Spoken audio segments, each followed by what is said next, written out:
Notes to the Chapters of Magical Symbols.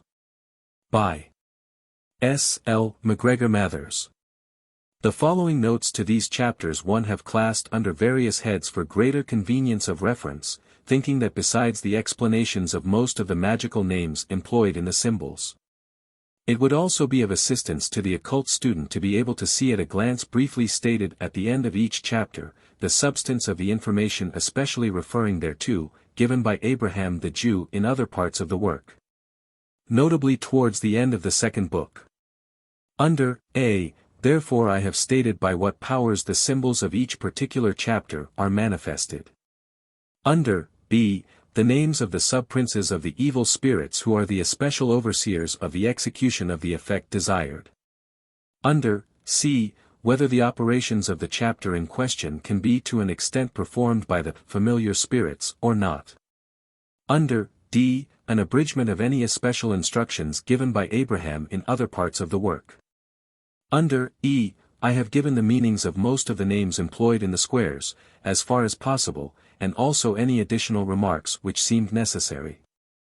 These magical symbols of this third book consist solely of squares of letters, which may be roughly divided into 4 distinct classes. 1. Those in which the whole of the square is occupied by letters. In this form the double acrostic arrangement is especially marked, though in some few cases it is slightly varied by the introduction of a different name. 2. Those in which part of the square is left vacant, the letters being arranged in the form of what is called in geometry, a gnomon. 3. Those in which the central part of the square is left vacant, the letters forming a border round the void part. 4. Those of more irregular disposition, and in which in some instances single letters are placed separately in the vacant part of the square. It will be remarked that in nearly all cases these names arranged in the squares represent generally the effect to be produced, or in other words are simply the Hebrew or other appellations of the result to which the square is to be applied. At the beginning of each chapter is placed a numbered list of the effects to be obtained by the use of each symbol there given, then follow the squares themselves. In the original MS. These squares have been also numbered to correspond with the list at the beginning of each chapter, but from the evident difference in the ink this has been done later, though the handwriting is the same. I think also that in several cases the numbers to the squares have been misplaced. And though usually the natural sequence of 1, 2, 3, 4, 5, 6 is adhered to, yet occasionally they are in a more irregular order, as in the 5th chapter, for example, where they run thus, 3, 4, 5, 6, 1, 2, 7, 8, 9, 10, 11, 12. The squares in the original MS are all of the same size, subdivided according to the exigences of the case, though convenience of printing has prevented this equality of size being adhered to in the present work. In most instances the gnomons and borders are ruled off from the vacant part, but this rule is not adhered to in all cases in the original MS. The letters in the squares are Roman capitals. In some few instances 2 letters are placed in the same small square, or subdivision, of the larger square. Notes to Chapter 1. A. The symbols of this chapter are manifested only by the angels or by the guardian angel. B. Orions, Payman, Eriton, and Amaman execute the operations hereof by means of their common ministers. C. The familiar spirits cannot well execute the operations of this chapter. D. Take the symbol in your hand, place it under your hat or cap, upon the top of your head, and you will be secretly answered by the spirit who will execute that which you wish. This mode of operation will evidently be applicable to many of the chapters. E. Number 1 is a square of 25 squares, and is a complete specimen of double acrostic arrangement. Milan, though Greek-sounding, has here hardly a meaning if derived from either melos, a fruit or other tree, or from malin, a precious thing, or article of value. It seems rather derived from the Hebrew mlvn equals a diversity of things, or matters.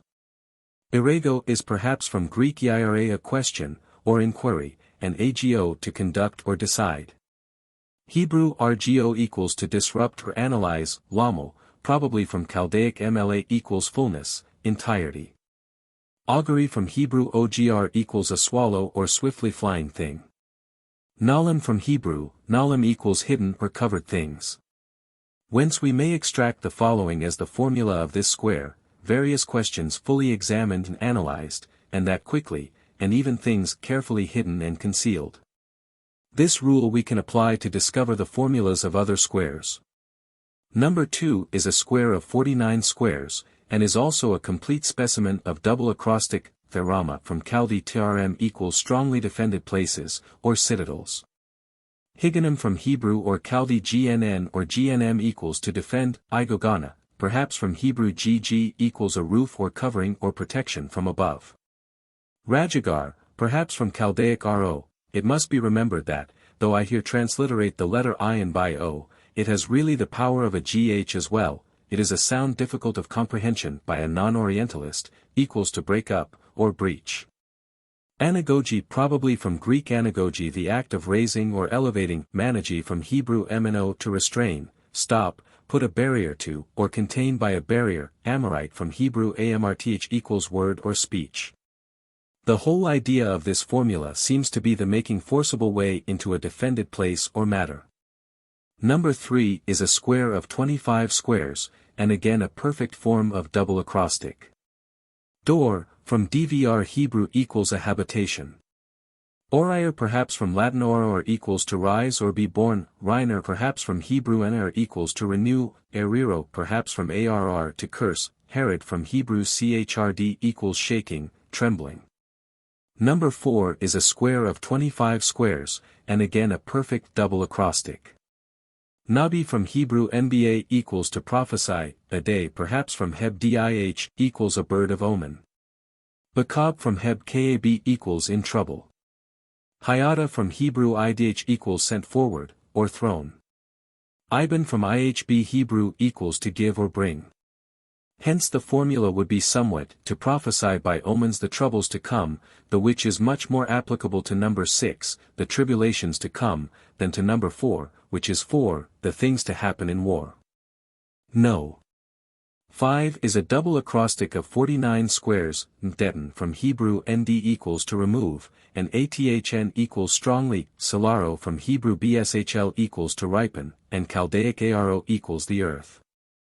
Diamat from Hebrew dr equals to encompass or include, and mt equals things forgotten or slipped aside. Elamiel from Hebrew alam and alh equals God of the mighty ones, Tamrid from Hebrew thmr equals straight like a palm tree, and id equals put forward. Oralis equals from Hebrew equals orel equals superfluous, and ish the substance, noted, from nh equals to stretch out and dn to contend or rule. Number 6 is a double acrostic of 36 squares, Serapi from Hebrew shrp equals to burn. Arerp from Hebrew ar equals a river, and rph equals to abate or slacken, Rakia from Hebrew rkk equals to become faint, to become softened, Iker from Hebrew okr equals to trouble or disturb, Priara from prr equals to shatter or break up.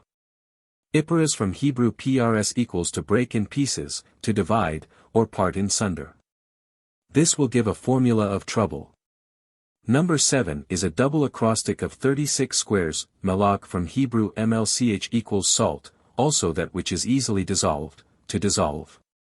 Amanek from mnk equals a chain, or from amn equals stability, Lanana from lnn equals to lodge, or take up one's abode, Ananal from an equals labor, and nlh, to complete or finish, Senema perhaps from qnm equals odoriferous.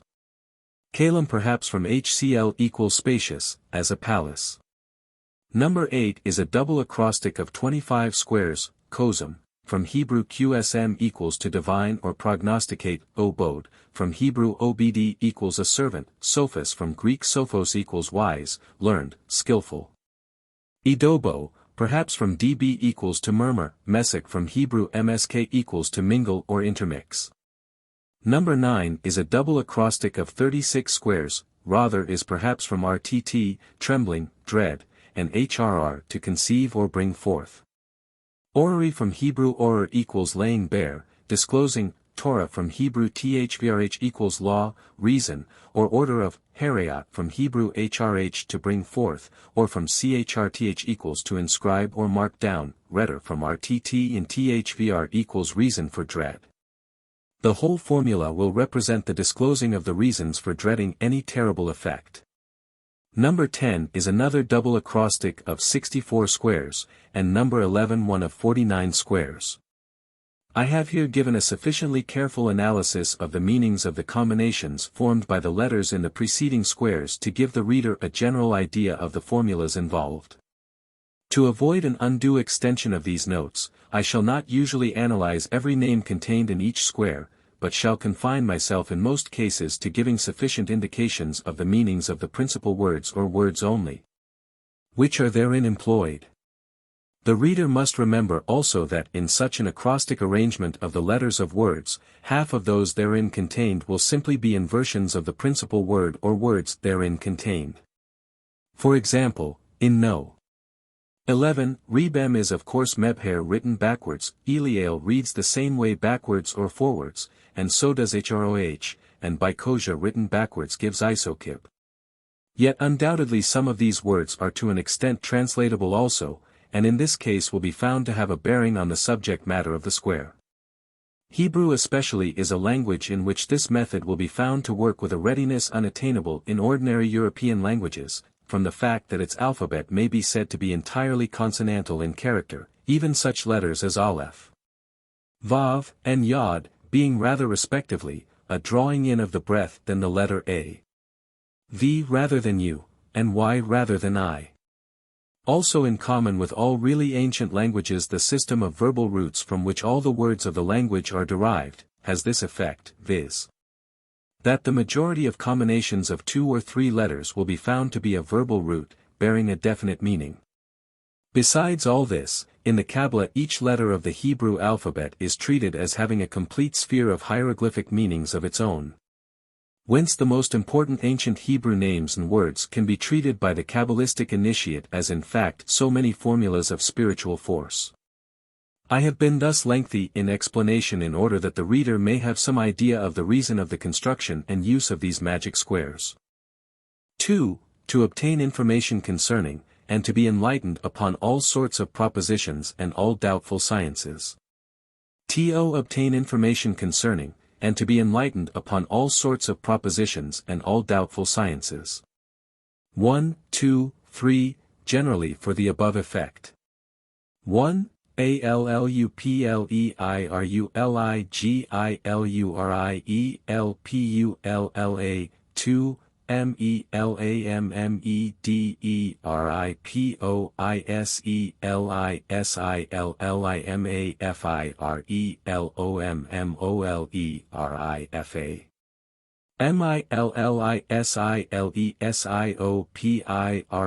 Millisiopredemmalem 3.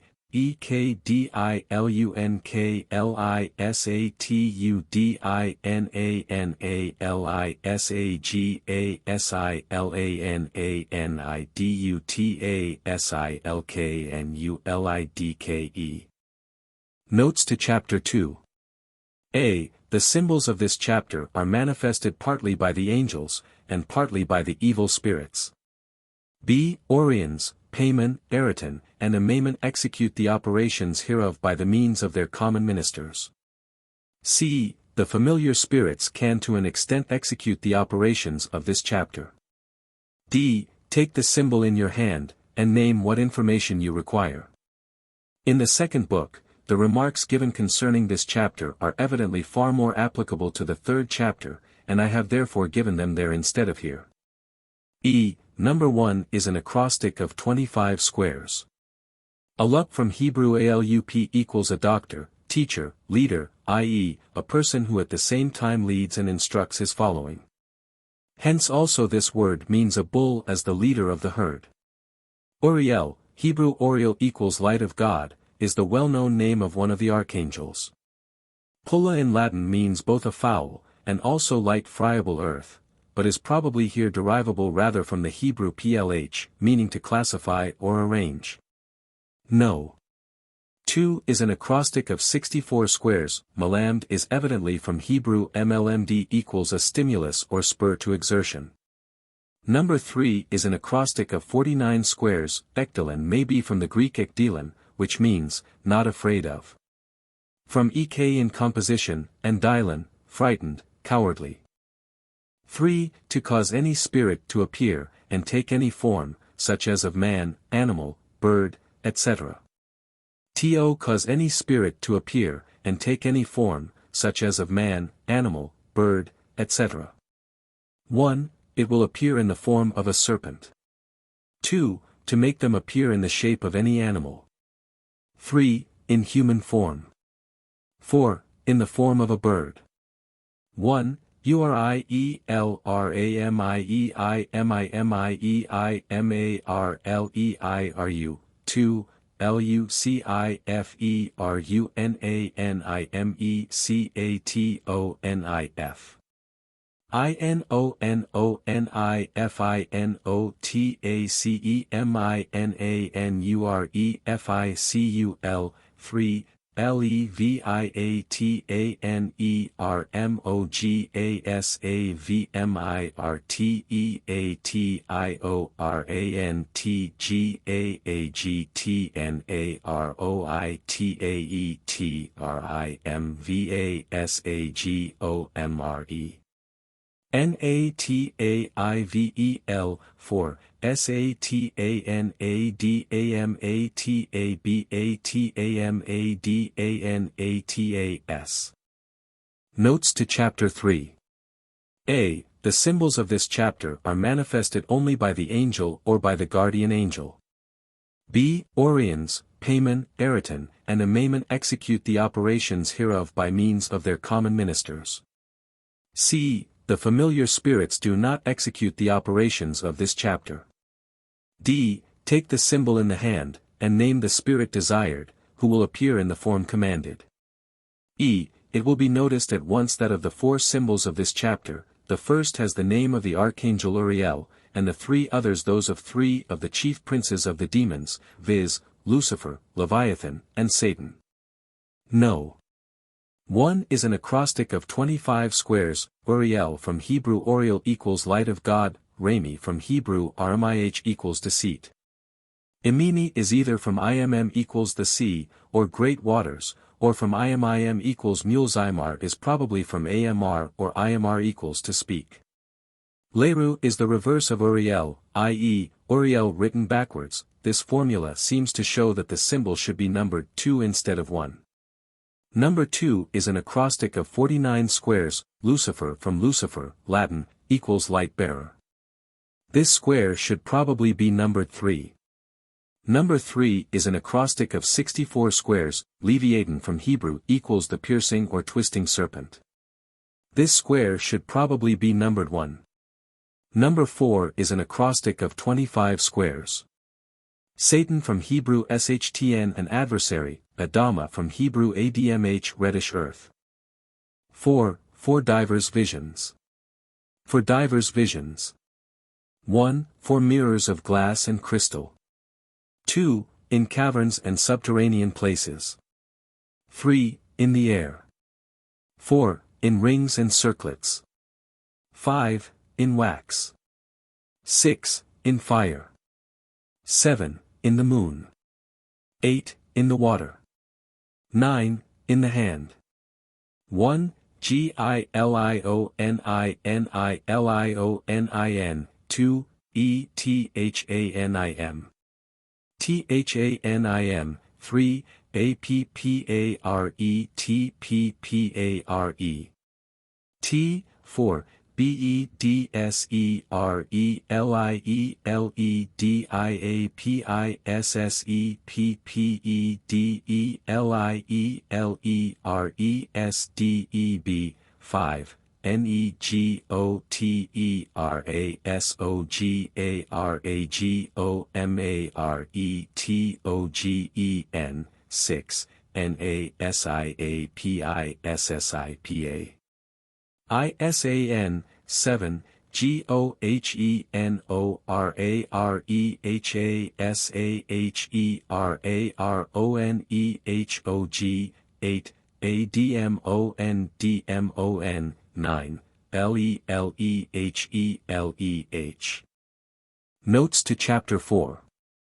A. The symbols of this chapter are manifested only by the angels or by the guardian angel. B. Oriens, Paimon, Eretan, Amaimon execute the operations hereof by means of their common ministers. c. The operations of this chapter can also be to an extent performed by the familiar spirits. d. No especial instructions are given regarding this chapter in the second book. e. No. 1 is a mnemonic square of 15 squares taken from a square of 64 squares, Jilyanin equals Chaldaic Glivnim equals mirrors. Number 2 is a mnemonic square of 13 squares out of a square of 49 squares, Ethanim equals Athvnim, Heb equals vaults, ovens. No. 3 is a mnemonic square of 13 squares out of a square of 49 squares, a parrot, Latin equals let it appear. Number 4 is a square of 36 squares, Bedzer equals Hebrew Btzr a gold ornament, Elil equals Ali Ali Hebrew equals towards me. Sept Hebrew SPD equals he struck. Res Deb equals perhaps Hebrew, RSHDB head or chief point of a discourse. Number 5 is a square of 25 squares, Negat equals perhaps Heb NHG, he leads, Eriso equals probably Greek, section pers sing. From Aramai for Iramai, to demand or interrogate. Gerag equals perhaps from Heb Gro, to diminish. Omer equals perhaps Greek, an assembly or synthesis, Togan equals perhaps from Greek toj equals why or wherefore when used in an adverbial sense. Number 6 is a square of 16 squares. Nasi equals Hebrew Nsi equals my banner or symbol, Apis equals the Egyptian sacred bull.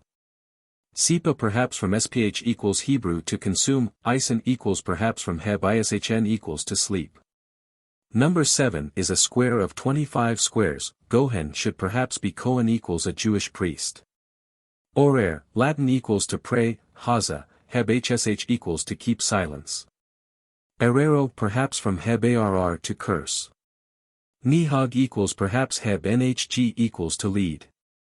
Number 8 is a mnemonic square of 9 squares out of 25 squares, Admin equals perhaps from Heb. DMO equals tears but also liquids or fluids. Number 9 is a mnemonic square of 9 squares out of 25 squares, Lela Hebrew LLH equals night, darkness. V. How we may retain the familiar spirits bond or free in whatsoever form. How we may retain the familiar spirits bond or free in whatsoever form. 1. In the form of a lion. 2. In the form of a page. 3. In the form of a flower. 4. In the form of a horseman. 5. In the form of an eagle. 6. In the form of a dog. 7. In the form of a bear. 8. In the form of a soldier. 9. In the form of an old man. 10. In the form of a Moor. 11. In the form of a serpent. 12. In the form of an ape.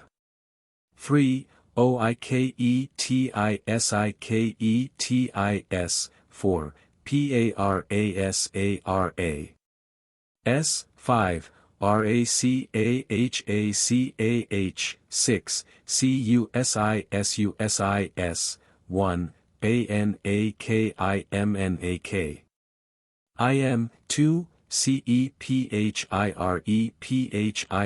7. Perachiehrcacr. Heihcarep, 8.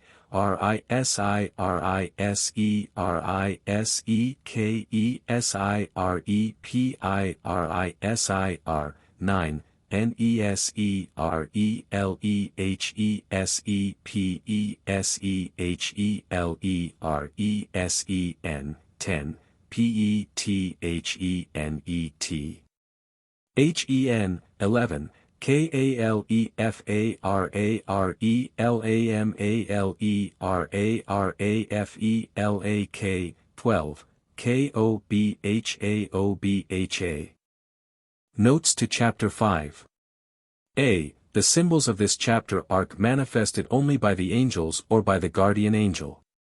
B. Orions, Paimon, Eretan, and Amaimon execute the operations hereof by means of their common ministers. C. The familiar spirits can hardly be said so much of themselves to be able to execute the operations of this chapter, as under the rule of the aforementioned spirits. d. Each person can have 4 familiar spirits and no more, the first working from sunrise to midday, the second from midday till sunset, the third from sunset to midnight, and the fourth from midnight till sunrise. Such spirits may also be loaned to friends, in which case you can avail yourself of another ordinary spirit in place. The square numbered 1 is not however placed first in order in the MS, but 5th. It is a gnomon of 11 squares taken from a square of 36 squares. Anakim equals Hebrew Onkim equals giants, the root onq also equals a necklace or torque. This word, Anakim, hardly appears to have any reference to the form of a lion, no.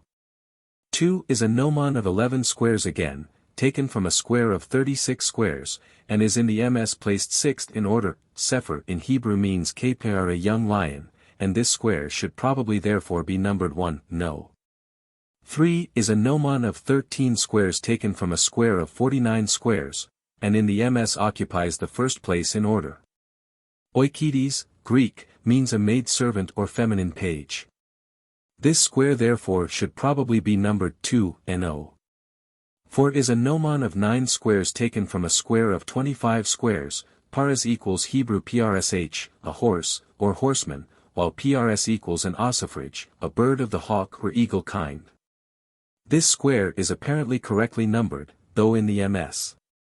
It is in the second place. 5 is a gnomon of 9 squares taken from a square of 25 squares. Raka is apparently from the Hebrew rqh meaning vain, empty. And does not seem to have any particular reference to any of the forms mentioned for the symbols. 6 is again a gnomon of 9 squares, taken from a square of 25 squares. It is placed 4th in order in the MS. Kyrsis may be from the dative plural of the Greek word kuon equals a dog, but in Hebrew it would mean numbering, computing. 7 is a border of 24 squares taken from a square of 49 squares. Parachi, perhaps from prk, savagery. db is a bear in Hebrew. 8 is a square of 25 squares. Risur, perhaps from Latin riser, a mocker or jester.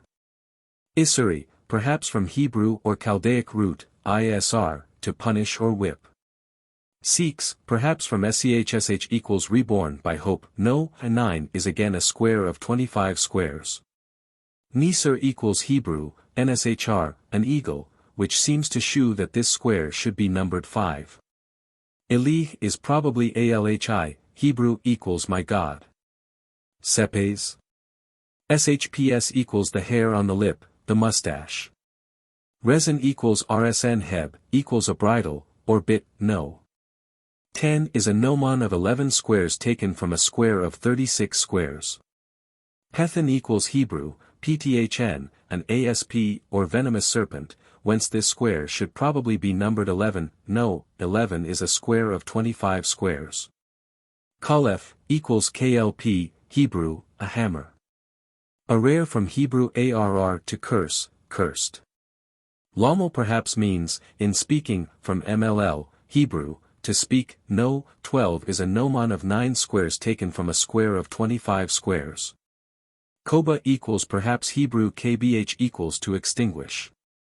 6, to cause minds to be pointed out, and to help forward all kinds of work connected therewith.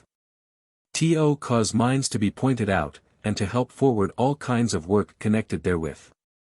1. To prevent caves from falling in. 2. To shew a gold mine. 3. To cause work to be done in mines. 4. To make work done in inaccessible places. 5. To make them tunnel mountains. 6. To cause all water to be withdrawn from the mines. 7. To make the spirits bring timber. 8. To make them found and purge metals and separate gold and silver. 1. TELAAHEALLAAAHAAHALET 2. ALCABRUSILS CUARBBRAUCSLISURBACLA 3, CADSARAADS. SDAARASDAC, 4, PELAGIMERENOSILERMAGIANEMALEGIMIGALEP, 5, KILOINISERPI. LENIROORINELIPRESINIOLIK, 6, NAKABAKAB, 7, KITTIKISIADITANNITIDAISI. KITTIK, 8, MARAKARAK. Notes to Chapter 6. A. The symbols of this chapter are manifested only by the angels or by the guardian angel. B. Astaroth and Asmodeus execute together the operations of this chapter. C. The familiar spirits cannot well execute the operations of this chapter. D. No especial instructions are given regarding this chapter in the second book. E. Number 1 is a border of 20 squares taken from a square of 36 squares. Tela equals perhaps from THVLOH equals a worm which pierces holes in the ground. Number 2 is a border of 32 squares taken from a square of 81 squares, Alcabrusi may mean supported by planks or props or beams. If so, probably this square should be numbered 1. Number 3 is a border of 20 squares taken from a square of 36 squares. Cadsar perhaps from QTZR equals to shorten or abbreviate a matter or work. Number 4 is a square of 49 squares. Pelagim, Hebrew PLGM divisions, strata, etc. Number 5 is a square of 36 squares. Kiloin equals Hebrew QLOM, excavations. Number 6 is a gnomon of 9 squares taken from a square of 25 squares. Nakab equals Hebrew, NQB equals piercing. Perforation. No. 7 is a square of 36 squares. Kiddick may mean equals, to arrange in a storeplace. Tinnet recalls a name used on some of the Gnostic magical gems. Tanit is the name of a Tyrian goddess. Number 8 is a gnomon of 9 squares out of a square of 25 squares. Marek, from Hebrew MRQ equals to cleanse, purge, or refine. 7. To cause the spirits to perform with facility and promptitude all necessary chemical labors and operations. As regardeth metals especially. To cause the spirits to perform with facility and promptitude all necessary chemical labors and operations, as regardeth metals especially. 1. To make all metals. 2. To make them perform the operations. 3. To make them teach chemistry. 1. METALOETALO, 2. TABBATARUUCA. BUIRUBBURIUBACUURATABBAT, 3, IPOMANOPAMALOMAILOMAICHAROCUMANAMONOMIHINI. Notes to Chapter 7. A. The symbols of this chapter are manifested only by the angels, or by the guardian angel. B. Ashtaroth and Asmodeus together execute the operations of this chapter. C. The familiar spirits cannot well execute the operations of this chapter. D. No especial instructions are given regarding this chapter in the second book. E. Number 1 is a gnomon of 11 squares taken from a square of 36 squares. Metalo from Greek metalon equals in metal, mineral, or mining work. Number 2 is a square of 36 squares. Tabit, Chaldaic THIBVTH equals heads or sections of classification of operations. Aruka perhaps from ARUQ, adhering to. Number 3 is a square of 49 squares. Ipomano, probably from Greek hypomanes, an ingredient used in filters, etc., perhaps put here for chemical drugs in general. 8. To excite tempests. To excite tempests. 1. To cause hail. 2. To cause snow. 3. To cause rain. 4. To cause thunder. 1. CANAMALAMADAMADAMADAMADAMADAN. AMADAMALAMAC. 2. TAKATAAKKAATAKAT. 3. SAGRIRAGRIR. 4. HAMAG. ABALAMAHAMALABAGAMAH. Notes to Chapter 8. A. The symbols of this chapter are manifested partly by the angels and partly by the evil spirits. B. Ashtaroth executes the operations of this chapter. C. The familiar spirits cannot execute the operations of this chapter. D. To excite a tempest, give the signal above you, and touch the symbol on the top. To make it cease, touch it underneath. E. Number 1 is a square of 49 squares. Canimal equals Hebrew CHNML, i.e., hailstones of great size. Number 2 is a border of 16 taken from a square of 25 squares. Takat, TKO, Hebrew, has the sense of immersed in, overflowed by. Number 3. A gnomon of 11 squares taken from a square of 36 squares. Sagr, Hebrew Sgrir, a most vehement rain and tempest. Number 4. A square of 25 squares. Hamag, perhaps from Hebrew, mok, to compress, or crush, or press. 9. To transform animals into men, and men into animals, etc. To transform animals into men, and men into animals, etc. 1. To transform men into asses. 2. Into stags or deer. 3. Into elephants. 4. Into wild boars. 5. Into dogs. 6. Into wolves. 7. Animals into stones. 1. IEMIERIERIMIOTITOIMNITRIMBTNOIREIEMIMEI. 2. AIACILAISIOREL.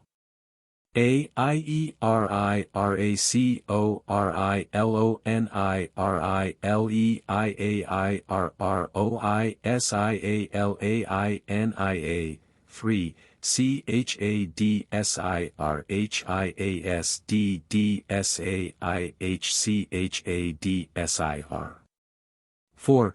BEDASEKEEDSARAMASIASDEEKB. 5. KALTEPHAPIERILMORETEMUMET. EROMLILPIERIPAHPETLAK. 6. DISEBERBERBONETERASIHEBESID.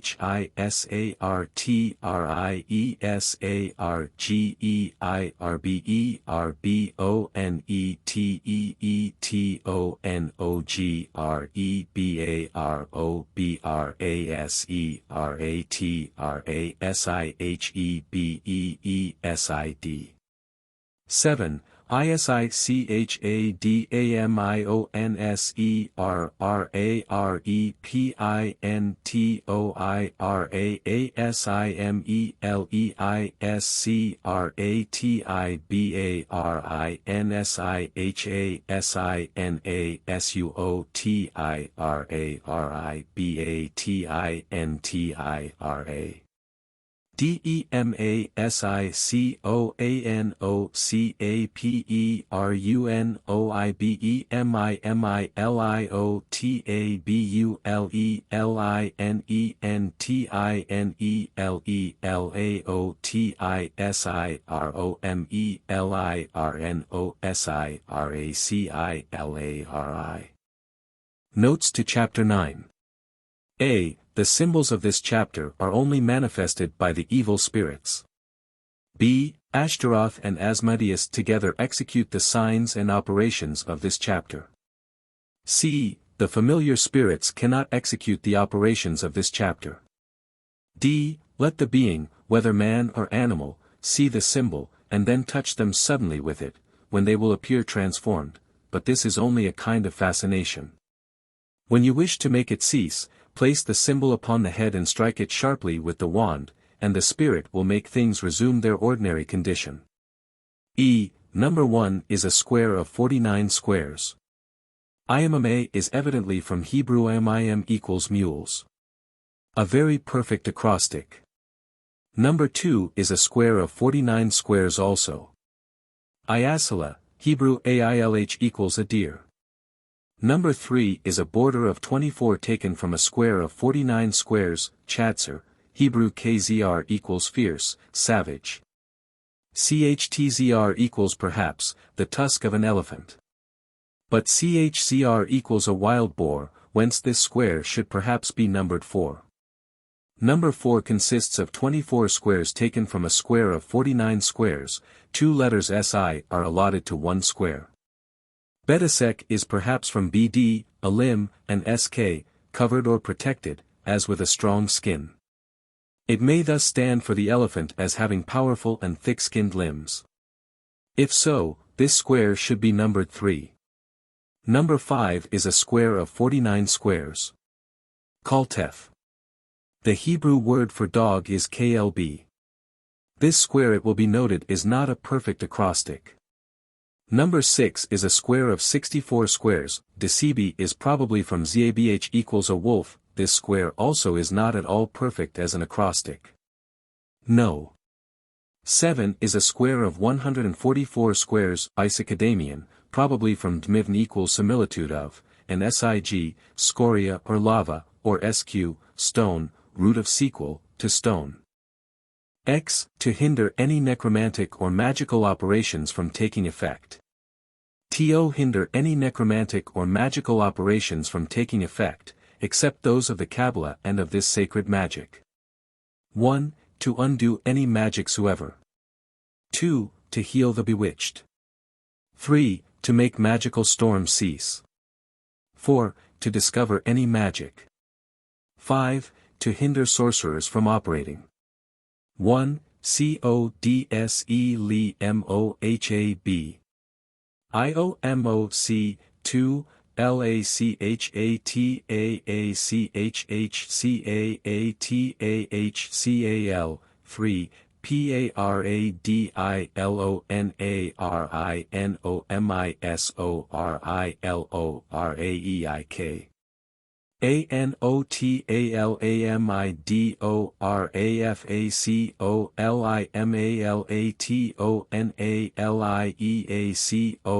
ANOTALAMALATONALIEACORITOSIMONIKILATAN, for HORAHOSOMAROTORAMOSOHAROH. 5.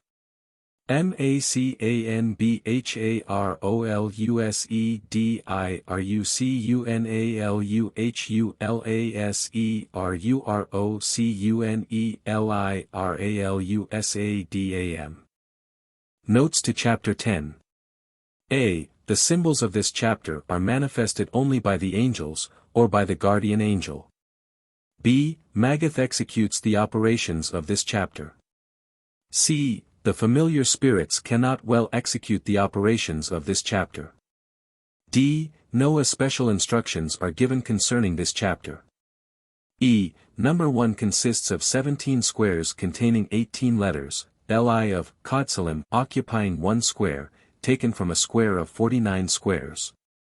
Kodsalim and Kohabim may be from Xilim, the foolish ones, and Kabim, the mourning ones, Hebrew. Number 2. A border of 20 squares taken from a square of 36 squares, latchet, perhaps from Hebrew lchsh equals to enchant. Number 3. A square of 81 squares. Paradylon, probably from Greek para, against, and dylon, perverse, or miserable, or unfortunate.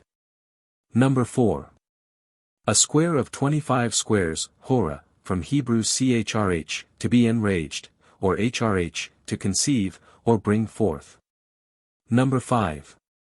A square of 49 squares. Makana from Hebrew mchnh, a fortification, castle, or defense. Matzl, from matzl, about me, before me, at my side. 11. To cause all kinds of books to be brought to one, and whether lost or stolen. To cause all kinds of books to be brought to one, and whether lost or stolen. 1. 4 books of astrology.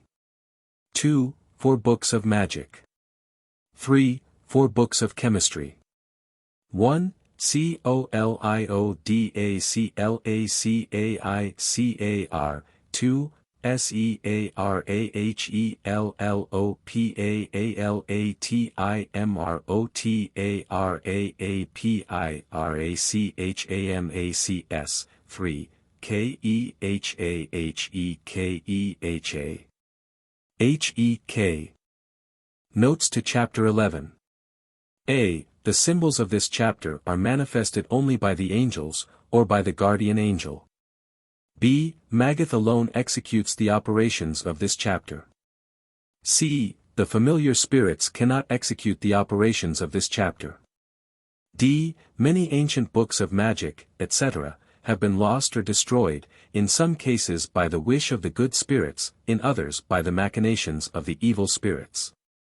By these symbols you can have many supposed extinct works brought to you, Abraham states, but adds that he could never copy them, because the writing disappeared as fast as he wrote it. Notwithstanding this he was permitted to read some of them. E. Number 1 is a square of 16 squares. Koli, probably from Hebrew kli, meaning the whole, in the sense of the whole universe. Number 2 is a square of 36 squares, Sira, perhaps from Hebrew srh, a whirlwind. Or perhaps from shrh equals terrible, and is also used to express a kid, or a species of shaggy satyr-like demon, from the word being used to signify hair. Number 3 is a gnomon of 13 squares taken from a square of 49 squares. Kihahek is probably from Hebrew khch, meaning to conceal, obscure, or shut up. 12. To know the secrets of any person. To know the secrets of any person. 1. To know the secret of letters. 2. To know the secret of words. 3. To know secret operations. 4. For the military counsels of a captain. 5. To know the secrets of love. 6. To know what riches a person possesseth. 7. To know the secret of all arts. 1. Megillaegill. Am. 2. Simbasimarcabasi. 3. Maabhadaa. Bhad. 4. MilchamahilcadiraChim. Aihelim. 5. Cedidahederaridahadec. 6. Asamims. Amapideim. 7. Melabahaelabah. Notes to Chapter 12. A. The symbols of this chapter are manifested in part by the angels, and in part also by the evil spirits. B. Asmodeus alone executes the operations of this chapter. C. The familiar spirits can to an extent execute the operations of this chapter. D. Touch the symbol, and name aloud the person whose secret you desire to know, and the spirit will whisper the answer into your ear. No. 1 consists of 14 squares from a square of 49 squares, Megillah, from Hebrew mglh equals to reveal or disclose. Number 2 consists of 19 squares taken from a square of 49 squares, Markera, perhaps from krh to appear. Hebrew Simbasi, perhaps from bash, evil, and zmh, thought.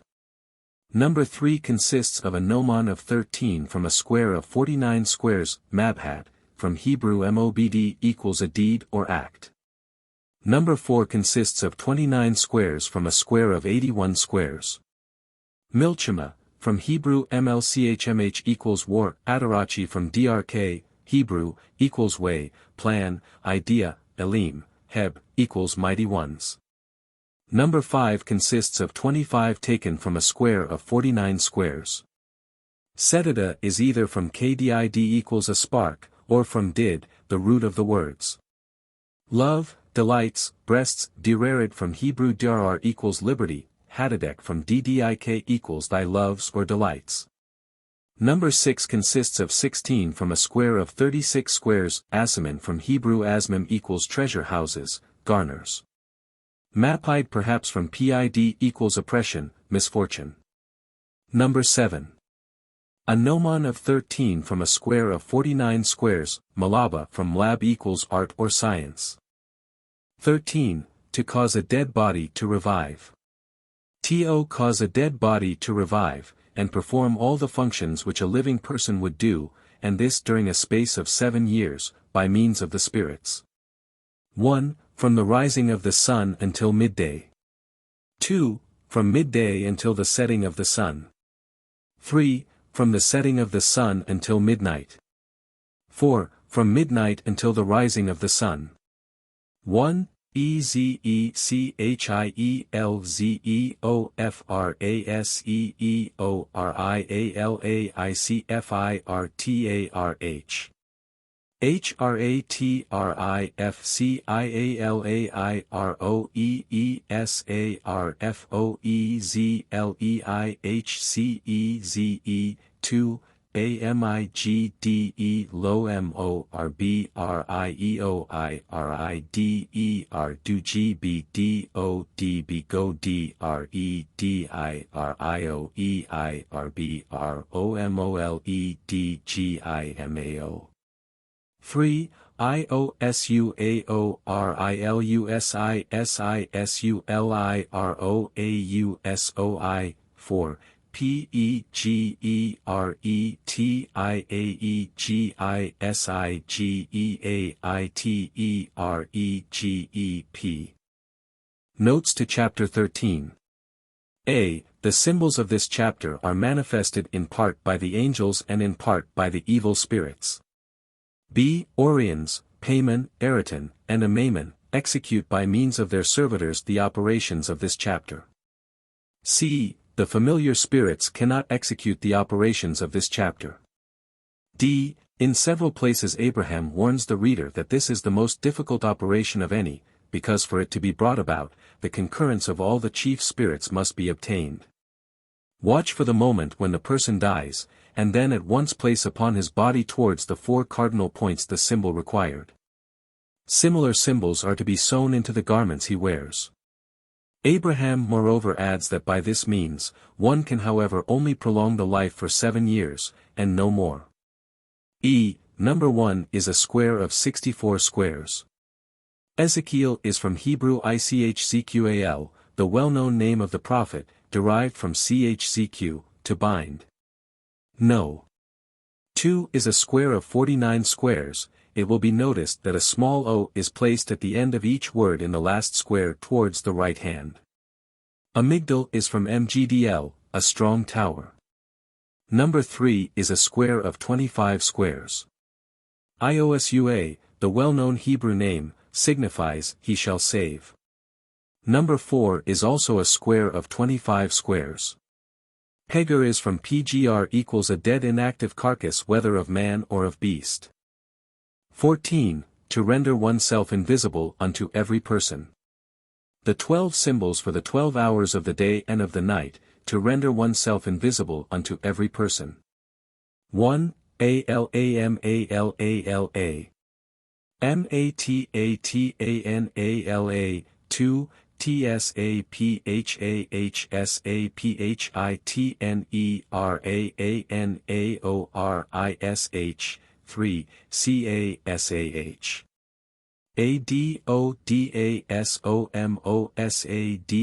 Adodasomosadopasac. 4. Alatahlarogatattah. 5. Coderoder. 6. Simlahimlasirihs. 7. Cehehehah. 8. Anananan. 9. Tamanapatemanedac. 10. Beromineromin. 11. Talacalalacalat. 12. Balampislampisils. Notes to Chapter 14. A. The symbols of this chapter be manifested in part by the evil spirits, and in part by the good angels. B. Mago is said to rule the operations of this chapter. C. The familiar spirits do not execute the operations of this chapter. D. To render oneself invisible is said by Abraham to be a very easy matter. This chapter contains 12 symbols for 12 different spirits submitted unto the Prince Mago, who are all of the same force. Place the symbol upon the top of your head, under your head covering, and then you will become invisible, while on taking it away you will appear visible again. No. 1 is a square of 49 squares, whence 19 squares are taken which are arranged somewhat in the form of a capital F. Alamala is probably from the Greek, aele wandering, and melas equals black, darkness, i.e., wandering darkness. No. 2 consists of 25 squares arranged somewhat in an F form, and taken from the square of 49 squares. Safa is from tzph equals a covering or shroud. Number 3 is a square of 25 squares. Causa implies, formed by coagulation. No. 4 consists of 16 squares in an F form, taken from a square of 36 squares. Balada signifies, adhering closely. Number 5 is a gnomon of 9 squares taken from a square of 25 squares. Coder equals darkness and obscurity. No. 6 consists of 17 squares, somewhat irregularly disposed, taken from a square of 36 squares. Simla equals, involved, to clothe or surround on all sides. Number 7 is a gnomon of 9 squares taken from a square of 25 squares. Siha equals restriction and compression. Number 8 is a gnomon of 9 squares taken from a square of 25 squares. Banana is a word expressing earnest desire for some then defect to be supplied. Number 9 consists of 19 taken from a square of 25 squares. Taman equals, to hide or conceal, and recalls the biblical name of Taman. Nedak means, accumulated darkness. Number 10 is a gnomon of 13 squares from a square of 49 squares. Baraman signifies, coverings or shrouds of concealment. No. 11 is a border of 16 squares from a square of 25 squares. Talic equals signifies, thy mists. Number 12 consists of 16 squares taken from a square of 49 squares. Alampes is the Greek adjective alamps, meaning, without the light of the sun. Isil is Hebrew and means, he will dissolve. It will be remarked that all these names distinctly express some idea relating to invisibility. 15. For the spirits to bring us anything we may wish to eat or to drink. For the spirits to bring us anything we may wish to eat or to drink, and even all kinds of food that we can imagine. 1. For them to bring us bread. 2. Meat. 3. Wine of all kinds. 4. Fish. 5. Cheese. 1. Iaiinain. 2. Basarasarb. 3. CNOHAHEME CNOHAHEMECHEL 4 DACADARAFACAMACAFARADACAD 5 LEBHINAHANI HBAEHAL. Notes to Chapter 15. A. The symbols of this chapter are manifested in part by the angels, and in part also by the evil spirits. B. Asmodee and Mago together execute the operations of this chapter. C. The familiar spirits cannot well execute the operations of this chapter. D. As for these symbols and all like ones appertaining unto this chapter, when you shall wish to make use of them, you shall put them between two plates, dishes, or jugs, closed together on the outside of a window. And before a quarter of an hour shall have passed you will find and will have that which you have demanded, but you must clearly understand that with such kinds of viands you cannot nourish men for more than 2 days. For this food, although it be appreciable by the eyes, and by the mouth, doth not long nourish the body, which hath soon hunger again, seeing that this food gives no strength to the stomach.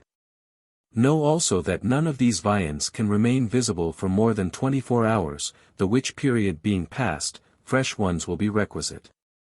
E. This chapter naturally brings to one's mind the descriptions of the magic feasts in the Arabian Nights and elsewhere. Number 1 is a gnomon of 9 squares taken from a square of 25 squares. IN means, let there be wine. Evidently therefore this square should be numbered 3, instead of 1. Number 2 consists of 10 squares taken from a square of 25 squares. Basar means, flesh. No. 3 consists of 21 squares in the form of the Roman capital letter E, taken from a square of 36 squares. Leche means, bread, Noha implies, corn, and Mechel means, a cake. Therefore this should evidently be numbered 1, instead of 3. Mechel also means, a window. Number 4 is a square of 25 squares. Dakad should be spelt with AG instead of AC, the meaning is, bring forth fish. Kamak means, meal, or flour. Afra may be from the Greek adverb afar equals, straightway or forthwith. But if taken as a Hebrew root may mean, bring forth fruit. Number 5 is a gnomon of 15 squares and 3 other supplementary ones taken from a square of 64 squares. Labina is from LBA equals, milk, and INH, to squeeze. 16. To find and take possession of all kinds of treasures. To find and take possession of all kinds of treasures, provided that they be not at all, magically, guarded. 1. For treasure of silver, or silver money. 2. For gold money. 3. For a great treasure. 4. For a small treasure. 5. For an unguarded treasure. 6. For copper money. 7. For gold in ingots. 8. For silver in ingots. 9. For jewels. 10. For ancient metals, and coins. 11. For a treasure hidden by a particular person. 12. For pearls. 13. For diamonds. 14. For rubies. 15. For Balassius rubies. 16. For emeralds. 17. For worked gold. 18. For silver plate. 19. For statues. 20. For specimens of ancient art. 1. TIPHARAHIPHARAIHIT. 2. CESEP. ESEP. 3. SEGILAHERALIPAGILENLILAH. 4. NECOTEC. OTN. 5. MAGOTARATOGALAGOTARATOGAM. 6. AGILNILIAK. 7. COSENOSEN. 8. OTSAR. TSAR. 9. BELIALEBORULAVRAVIOLAVROBELAILEB 10. ORIONRAVROIVAVIORVARNOIRO 11. KERMAERMAK 12. IANAAMENNEMAANAI 13. BICELONIROLATOCORAMALECOTALORI NOLECIB 14. SEGOREGOERBS 15. HETISERETISEGINESERH 16.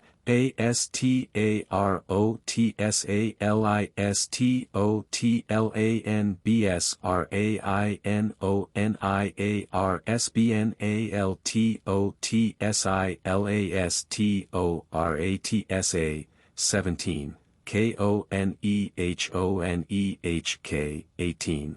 CAHIL AHIL 19. ARITONROCAROCIALOATTAOLORACORNOTIRA 20.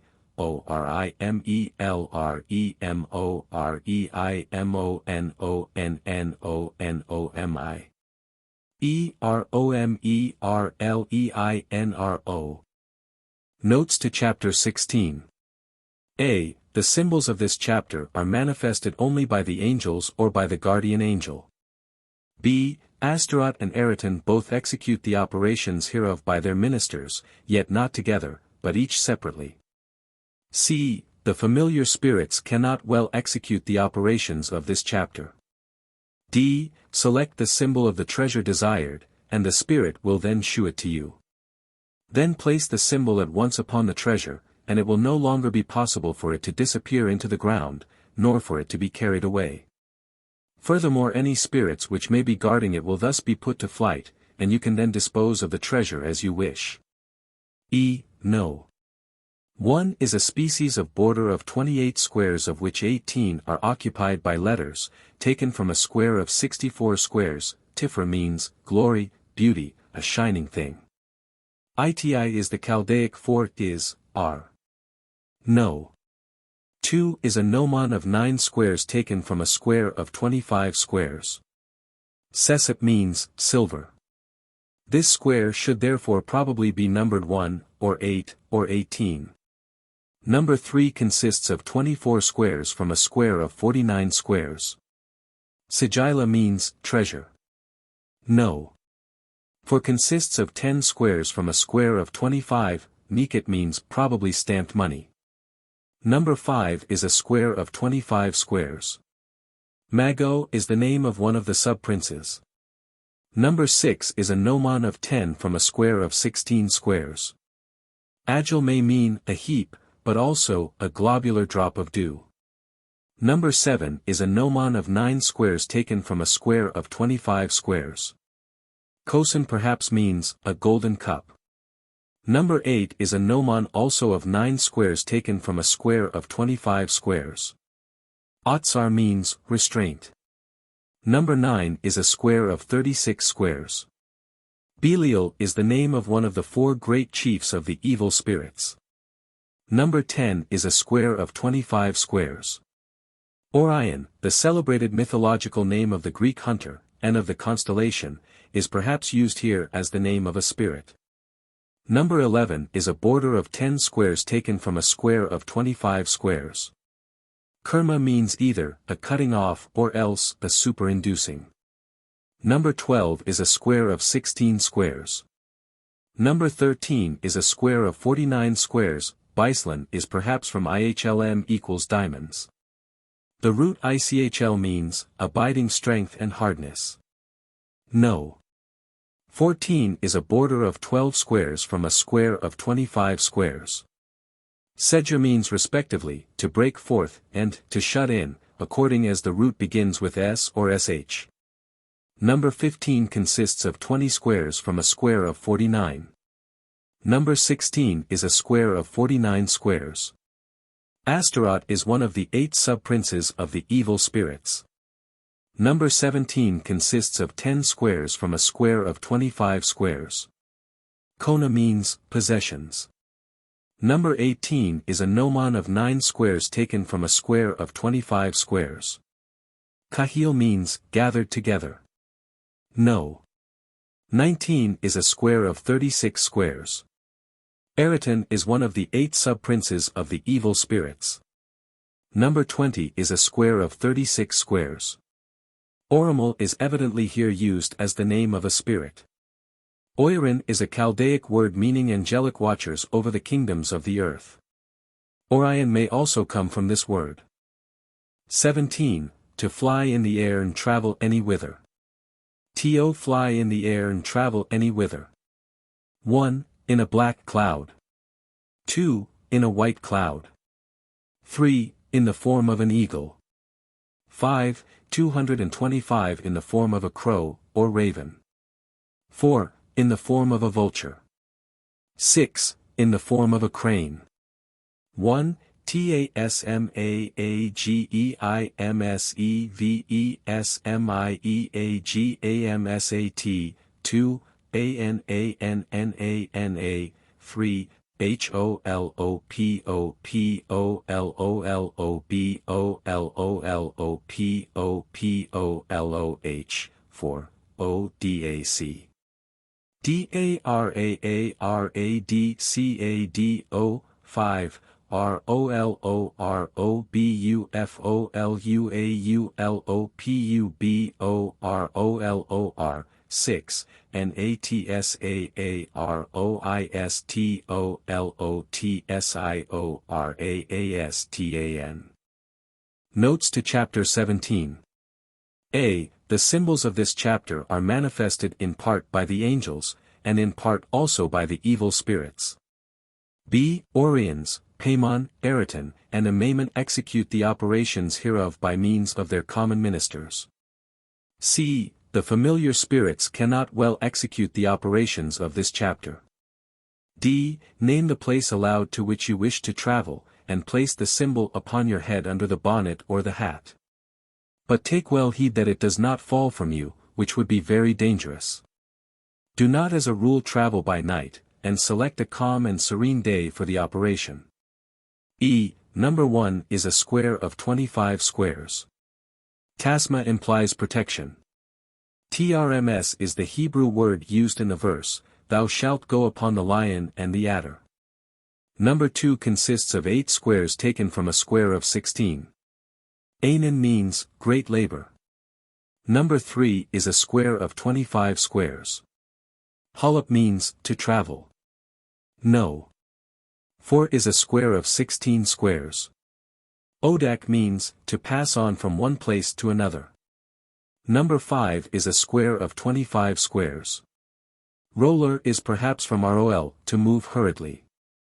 Number 6 is a square of 25 squares. Natsa means, to flee or fly quickly. 18, to heal divers maladies. 2. Heal diverse maladies. 1. To heal leprosy. 2. For chapped hands, etc. 3. For old ulcers. 4. For pestilential diseases. 5. For inveterate paralysis. 6. For malignant fevers. 7. For bodily pains. 8. For sea sickness. 9. For vertigo, and giddiness. 10. For the miserere, 226, a most violent and dangerous kind of colic, accompanied by dreadful vomiting. 11. For dropsy. 12. For all kinds of wounds. 1. TSARAAT. SIRAPLAARAAG. 2. BUAH. 3. RIMORAMETMARSIRGIONMOONIGRIMAROSTEM 4. RECHEASEIAHCHAIAHCHESAHREMEHCER 5. ROKEAOGIREKILIGO AEKOR 6.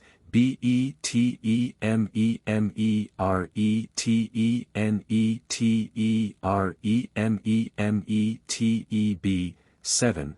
BEBHEREOSEBERAIOHHOIREBESOAREHBED 8. ELEOSLABIOEBIBE OIBALSOELE 9.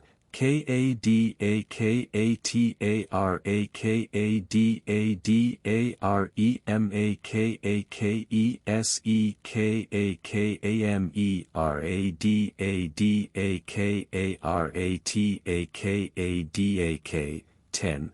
ROGAMOSORIKAMOGIRORAM AKOROKAMARORIKOMAKIROSOMAGOR 11. SITURIRAPETARAGUPALAREGAN 12. HAPPIRAMAOSIPARAOPPOARAPISOAMA RIPPAH. Notes to Chapter 18. A. The symbols of this chapter are manifested only by the angels or by the guardian angel. B. A Maimon performs the operations hereof. C. The familiar spirits can to an extent perform the operations of this chapter. D. The bandages of the sick person having been undone and cleaned, and the unguent, the compresses, and the bandages having been replaced, put the symbol upon them and leave it for about a quarter of an hour, then take it away. And keep it for use upon another occasion. But if it be an internal malady, you must place the symbol, the written part downwards, upon the bare head of the patient. These symbols may be seen and examined without any danger, yet it is always better that they should neither be seen nor handled by any other person than yourself. E. Number 1 consists of 20 squares taken from a square of 49 squares. Serit equals a stroke or plague, the leprosy. Number 2 consists of 4 squares from a square of 16, buah signifies to clear away. Number 3, a square of 64 squares, metsora signifies, flowing sores or ulcers. Number 4 is a square of 36 squares. Recha means, closely seizing. Number 5 is a square of 25 squares, rokia signifies general evil. Number 6 is a square of 25 squares, beatum equals, the internal parts. Number 7 is a square of 36 squares, beber equals, in purifying or cleansing. No.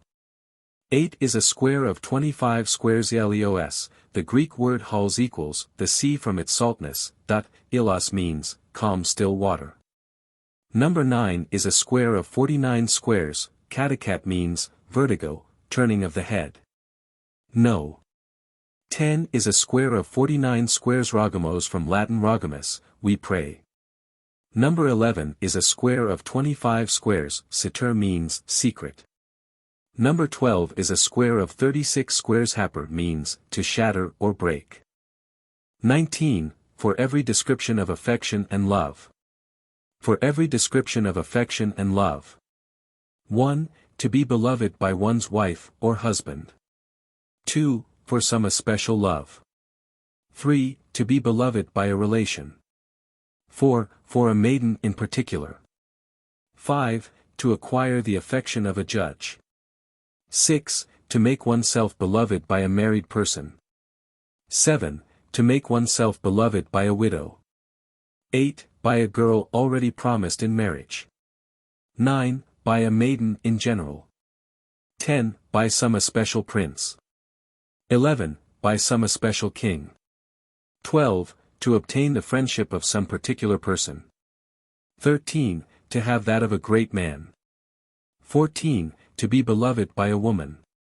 15. To make oneself beloved by ecclesiastics. 16. To make oneself beloved by a master. 17. To make oneself beloved by a mistress. 18. To make oneself beloved by infidels. 19. By the Pope, by an emperor, 227 or by kings. 20. For adulteries in general. 1. Dodim. 2. RaihaigogIAH. 3. Modahokoradah. 4. Sicofeticenalifomaro. Fet. 5. BalmaneaalbehanarehaiLha. 6. Callaha. Loraillagoupahallac. 7. Elemlem. 8. Naqidaquoriqoroqiroqadiqan. 9. Salomarepolemel. Operamolas. 10. Debemerebereberemabed. 11. Ahhbeabr. 12. Ialdahaquoriedriideairdro. Hafeon. 13. BetulahetulosaniTAH. 14. IedidahedilOQAH. Idoqarcaah. 15. Saqalaqaqalqs. 16. Qebhireraisabaqolihioliaislic. Raiaca. 17. Efehafeghalqas. 18. Taafahafah. 19. Saraha. Rah. 20. Catanatan. Notes to Chapter 19. A. The symbols of this chapter are manifested in part by the angels, and in part also by the evil spirits. B. Probably Beelzebub performs this operation, as those of the 20th chapter are submitted to him. And these two chapters are classed together by Abraham the Jew in his special instructions, the one being the exact reverse of the other. C. The familiar spirits can to an extent perform the operations of this chapter. D. Name aloud the person or persons by whom you wish to be loved, and move the symbol under whose class they come. But if it be not for yourself that you are operating, but for two or more other persons, whether for love or for hatred, you should still name such persons aloud, and move the symbols of the class or classes under which they come. Also, if possible, it is a good thing to touch them with the symbol, on the bare skin, if you can. Under this heading are included all classes of goodwill and affection, among the which Abraham says that the most difficult thing is to make oneself or others beloved by religious persons. No. 1 is a gnomon of 9 squares taken from a square of 25. Dodim means loves, pleasures. Number 2 consists of 17 squares arranged like a capital letter E taken from a square of 25 squares. RAAH means, a female companion. No. 3 consists of 13 squares taken from a square of 2 5 squares. Moda equals, adorned as for a bridal. Number 4 consists of 25 squares from a square of 49. Number 5 consists of 29 squares taken from 49. Almana equals, a virgin. Hence evidently this should be numbered 4 and not 5, while probably number 4 should be here placed. Number 6 consists of 26 squares taken from a square of 36 squares. Kala means, a married woman, but especially a bride. Number 7. A gnomon of 7 from a square of 16. Ella means, a widow. Number 8. A square of 25 squares. Nakid equals, remote offspring. Number 9. This has a strong likeness to the well-known satyr, Baripo, tenet, opera, rotas. It is a square of 25 squares. Salam equals, peace. Aripo equals, he distills. Lemel equals, unto fullness. Opera, upon the dry ground. Molus equals, in quick motion, or perhaps better, stirring it up into quickness, i.e., life. The former sentence is capable of a rather free Latin translation, thus. Satyr equals the creator. Aripo equals slow-moving. Tenet equals maintains. Opera equals his creations. Rotas equals as vortices. Number 10 is a square of 25 squares. Debam signifies influential persons. Number 11. 8 squares from a square of 16. HHB signifies, to love. Bear signifies in Hebrew, to waste or consume. Number 12. A square of 36 squares. Ialda signifies, a girl. No. 13 consists of 19 squares arranged like the capital letter F, and taken from a square of 49 squares. Betula equals a virgin. Number 14 consists of 25 squares from a square of 49. Aidida is from a Hebrew root, signifying objects of love. Deloka means, to eagerly pursue, or to burn as with a fever. Dekarka equals, pierced. Number 15. 12 squares from a square of 25. Sakel means, a wise person. Number 16. A square of 36 squares. Keber equals, a protector. Number 17. 14 squares from a square of 25. Ephaha means, passionate. Number 18. A gnomon of 11 from a square of 36. Tafa equals, to join together, to connect. Number 19 is a gnomon of 9 squares from one of 25 squares. Sarah means, powerful, high in authority. No. 20 is also a gnomon of 9 squares from a square of 25 squares. Caton equals, to adhere closely. XX, to excite. Hatred and enmity, discords, quarrels, etc.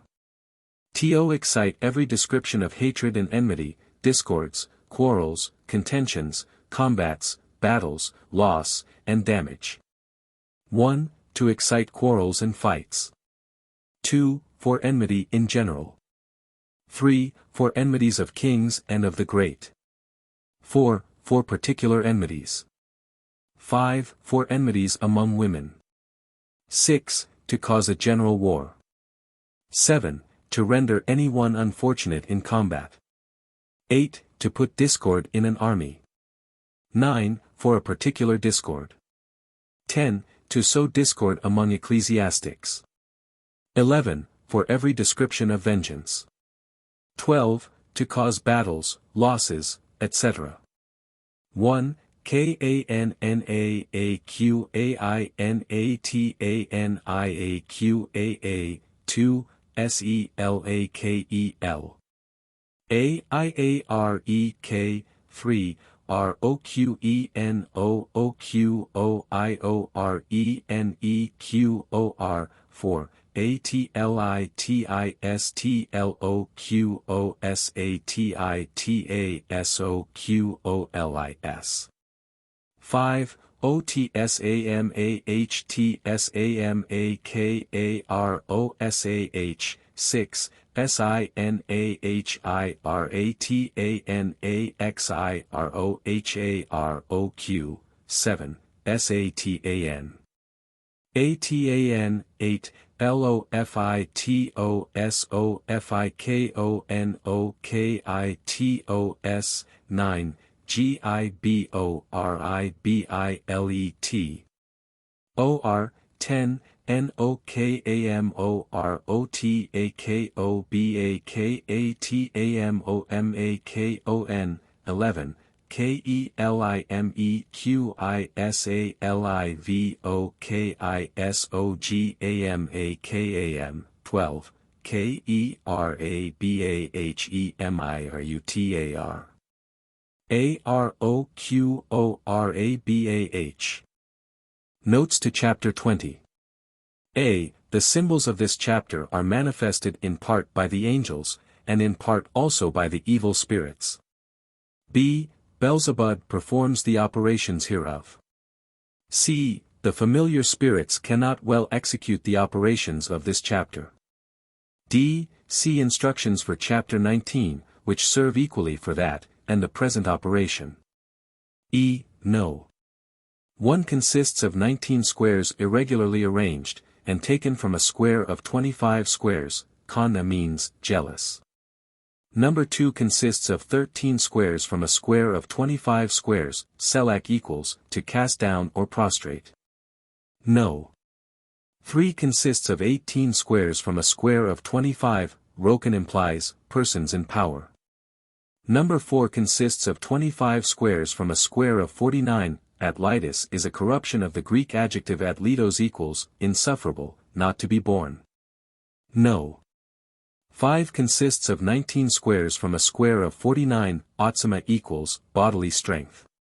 Number 6 consists of 21 from a square of 25, Sina equals, hatred. Number 7 is a gnomon of 9 squares from a square of 25. Satan is the name of one of the chief evil spirits and has been elsewhere explained. Number 8 consists of 19 squares in the form of a capital F, taken from a square of 49 squares. Lophitos is evidently from the Greek lophesis, meaning, rest, cessation from action, i.e. in this case military action. Number 9 consists of 13 squares arranged in the form of an F, and taken from a square of 25 squares. Jibur equals, strength, might, severity. Number 10 is a square of 25 squares, Nokam equals, vengeance. Number 11 is also a square of 25 squares, Kelik equals, for all kinds of things. Number 12 consists of 25 squares from a square of 49. Karaba equals, assault, attack. XXI, to transform oneself, and take different faces and forms. To transform oneself, and take different faces and forms. 1. To appear old. 2. To take on the appearance of an old woman. 3. To appear young. 4. To transform oneself into a girl. 5. To appear like a young child. 1. ZAKENAQIKOLANEQN. 2. DISKENAHISE. KQENAH. 3. DISAKANIROQSQAQKUQA. N. 4. IONEKONEQK.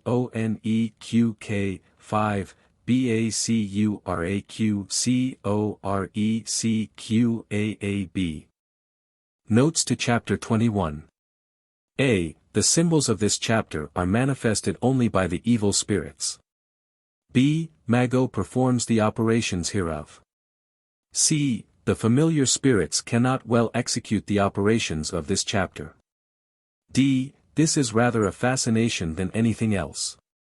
Take the symbol desired in your left hand and stroke the face therewith. Abraham further observes that such an operation performed by an ordinary magician would be easily seen through by the possessor of the sacred magic, while on the contrary this latter would be safe from detection by ordinary sorcerers. The student will note in these squares the marked position of the letter Q, as in many other cases where the effect aimed at seems to be rather a deception of the senses of others. Number 1 consists of 16 squares from a square of 25. Zaken means old.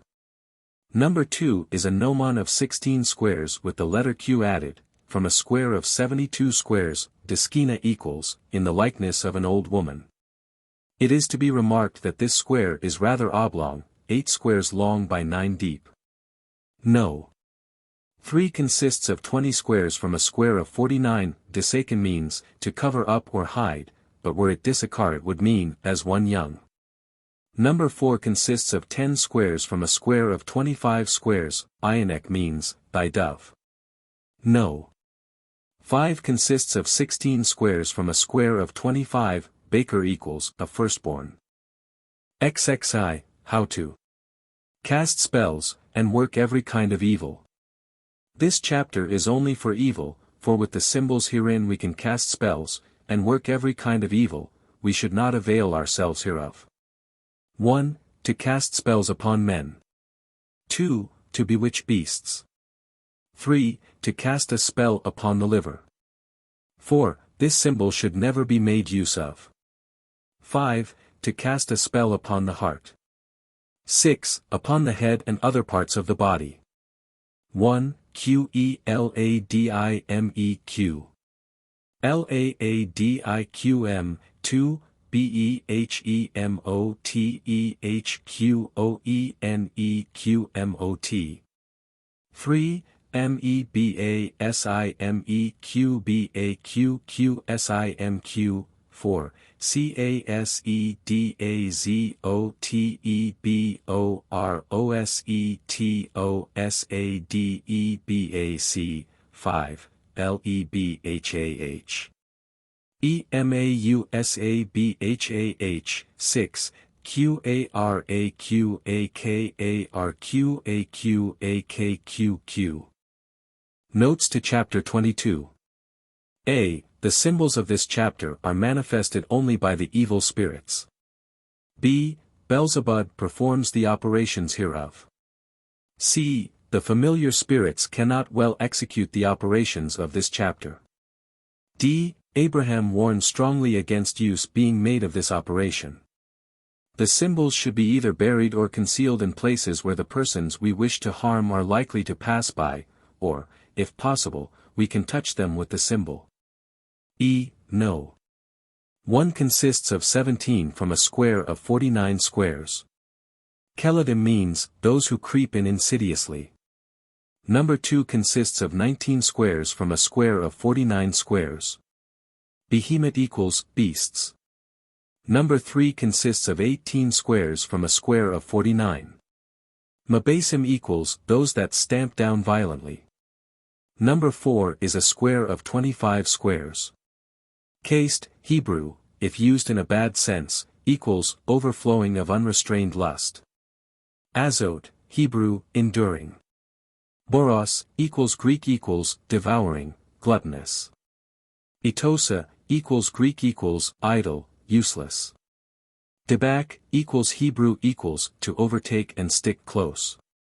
Number 5 consists of 14 squares from a square of 36. Leba implies, agony at the heart.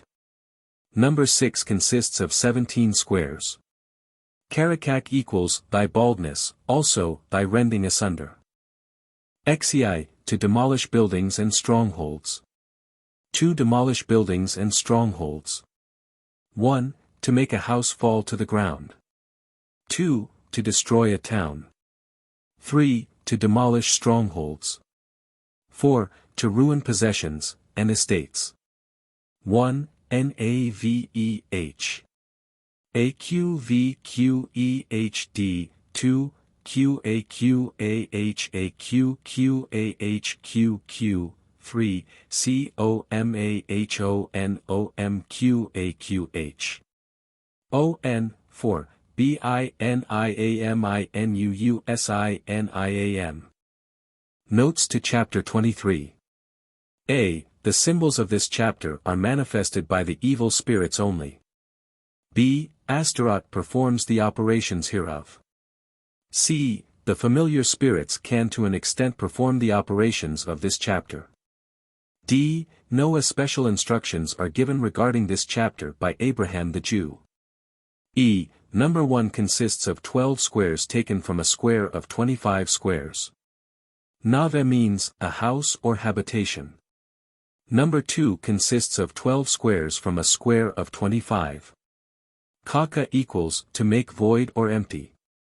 Number 3 consists of 15 squares from a square of 49 squares. Kamahan means a stronghold. Number 4 consists of a gnomon of 16 squares from a square of 36 squares. Biniam means in affliction. Ziv, to discover any thefts that hath occurred. To discover any thefts that hath occurred. 1. Jewels stolen. 2. Money. 3. Worked gold. 4. Silver workmanship. 5. Effects, such as furniture. 6. Horses, and other animals. 1. Kixalinequixalmiqsk. 2. Qenebaheqnqeb. AHQ. 3. QEDESELANEDEMAQAQALASENAQUIRIQAL. AQNN. 6. MOREHOROSOREIH. 5. CARACARIOARIRAOIRACARAC. 4. 228 TALAHANIMA. LAH. Notes to Chapter 24. A. The symbols of this chapter are manifested in part by the angels, and in part also by the evil spirits. B. Eritan performs the operations hereof, and Mago also, but separately. C. The familiar spirits can to an extent perform the operations of this chapter. D. No special instructions are given by Abraham regarding this chapter. E. Number 1 consists of 22 squares taken from a square of 49 squares. The meaning of Kixalis is not apparent. Number 2 consists of 16 squares from a square of 49. Keneba probably conveys the idea of gain or possession. Number 3 consists of 35 squares from a square of 81 squares. Kadesalin may signify things of value set apart. Number 6, the succession of numbers here is irregular, consists of 14 squares from a square of 25 squares. More means, to rebel against, to disobey. Number 5 consists of a square of 25 squares. Karak means, to involve or wrap up, also garments, etc. Number 4 is a gnomon of 13 squares taken from a square of 25 squares. Tala means, a young lamb, or kid, according to whether its root terminates with aleph or he. XXV, to walk upon, and operate under, water. To walk upon, and operate under, water. 1. To swim for 24 hours without becoming wearied. 2. To remain under water for 2 hours. 3. To rest upon the water for 24 hours. 1. NAHARIAMAAQHEAQRIAQMQAA. 2.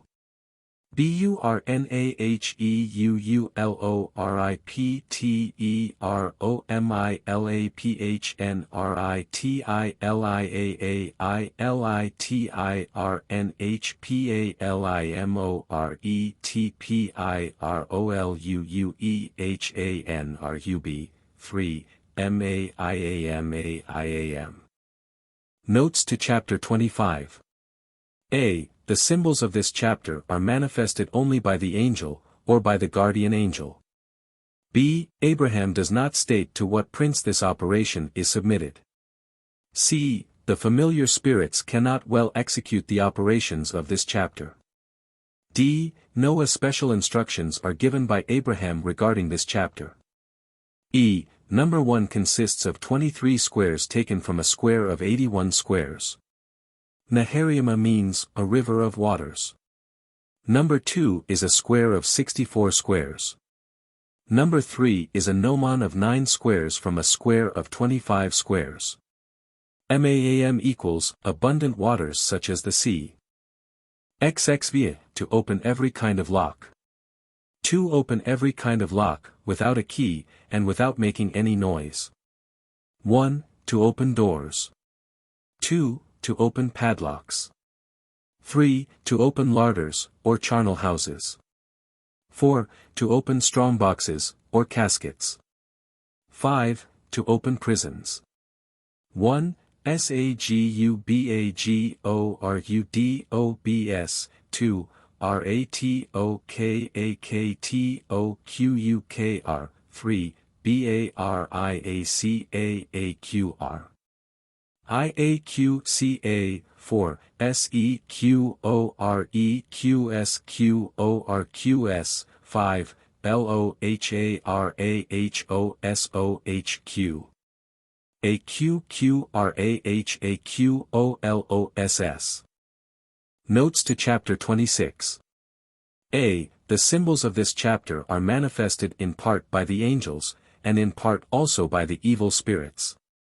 B. Abramelin and Eriton together perform the operations of this chapter. C. The familiar spirits cannot well execute the operations of this chapter.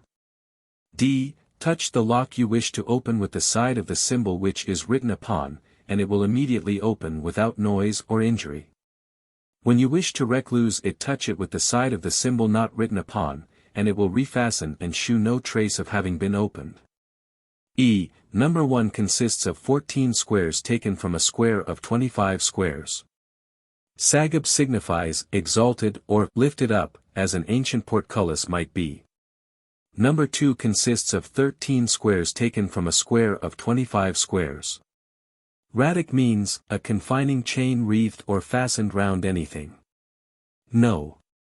3 consists of 15 squares taken from a square of 49 squares. Baraika equals a place for food to be put. Number 4 consists of 13 squares from a square of 25. Seeker may mean either to satisfy or to deal falsely, according as it is spelt with Q or K. Number 5 consists of 25 squares from a square of 81. XXV to cause visions to appear. To cause visions to appear. 1 to make trellis work to be seen. 2 a superb palace. 3 flowering meadows. 4 lakes and rivers. 5 vines with their grapes. 6 great fires. 7 divers mountains. 8 bridges and rivers. 9 woods and various kinds of trees. 10 cranes. 11 giants. 12 peacocks. 13 gardens. 14 wild boars. 15 unicorns. 16 beautiful country. 17 a fruit garden, or orchard. 18 a garden with all kinds of flowers. 19 to cause snow to appear. 20 different kinds of wild animals. 21 towns and castles. 22 various flowers. 23 fountains and clear springs of water. 24 lions. 25 singing birds. 26 horses. 27 eagles. 28 buffaloes. 29 dragons. 30 hawks and falcons. 30 foxes. 32 hares. 33 dogs. 34 griffins. 35 stags. 1 SELACELARINEC. 2 HESEB. EQALSEGB. 3 AODONIAOQDOQLQONIQA 4, ATSARAHTOALISA. SADORIRALOTOLARIRODASILAOTHARASTA 7, SOREKOREQK 8, AKROPOLISK. ROQPOQLIS 6, SELEGEQLEQAQE. GELES 5, 229AGAMAGAGAAMAGAA 9, CAIOTAIQOT 10. IAQEBAQQEBQ 11, MELUNACEQLUQNAGEC 12, PERAC. EQRAQC 15, DOBERAHORABERACH 14, OLELAHL. ELAH 13, 230 KIKAIONIOKAION 16, MAKOR. AKOR 17, MIGIRASIGIRQAMILESISQ 18, ESAHELS. AHELB 19, ARIEHRIEH 20, LIMIKOSIMIQC. KOSOKIM 21, SASASARISIQAS 22, KIKIMISIQKIQM. ITQSQ 23, NESIKEREQSIQKER 24, DOBIHOBI. H 25, FUFALOSUFALOQS 26, PARAHARAH 27. GADESIRADEQSIQR 28, FANINANQIN 29, REEME. EZM 30, AIIAHIUSEAIAH 31, SUHALUHAQL 32, GIRIPESIQR. IQQPQESG 33, ARNEPRNQEP 34, AIIALIIAL 35, KELEFEQLQEQF. Notes to Chapter 27. A. The symbols of this chapter are only manifested by the evil spirits. B. Orions, Paimon, Eriton, and Amaimon execute the operations hereof by the means of their common ministers. C. The familiar spirits can to an extent perform the operations of this chapter. D. No special instructions are given by Abraham regarding this chapter. E. Number 1 consists of 13 squares taken from a square of 25 squares. Selek means, to cast down, to cut down or fell, as trees. Perhaps thus signifying the cut wood with which a trellis is made. Number 2 consists of 13 squares from a square of 25 squares. Hezeb may mean the environs of a place. No. 3 consists of 19 squares from a square of 49 squares. Aedonia, from Hebrew root odn equals Eden, a delightful place, etc. Number 4 is a square of 49 squares. Atsara equals either a storehouse or treasury, or to flow, according to its derivation. No. 7. The order of the numbering of the squares is here changed, consists of 10 squares taken from a square of 25 squares. Sorek means, to wind about. Number 8 consists of 19 squares from a square of 81 squares. Acropolis is a Greek word signifying citadel. Number 6 consists of 18 squares taken from a square of 25 squares. Seleg equals snow, whence perhaps this should be numbered 19 instead of 6. Number 5 consists of 15 squares from a square of 49. Agamaga equals pools of water, whence this should probably be numbered 4 instead of 5. Number 9 consists of 10 squares from a square of 25 squares. Caiot is probably from Choth equals living creatures. It may also mean covert, where living creatures abide. Perhaps it should be numbered 20. Number 10 consists of 11 squares taken from a square of 25 squares. Ayakeb probably means a bird of the crane species. No.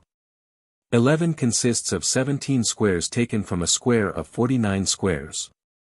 Melyanak equals thy dwelling place, and perhaps this should be numbered 21.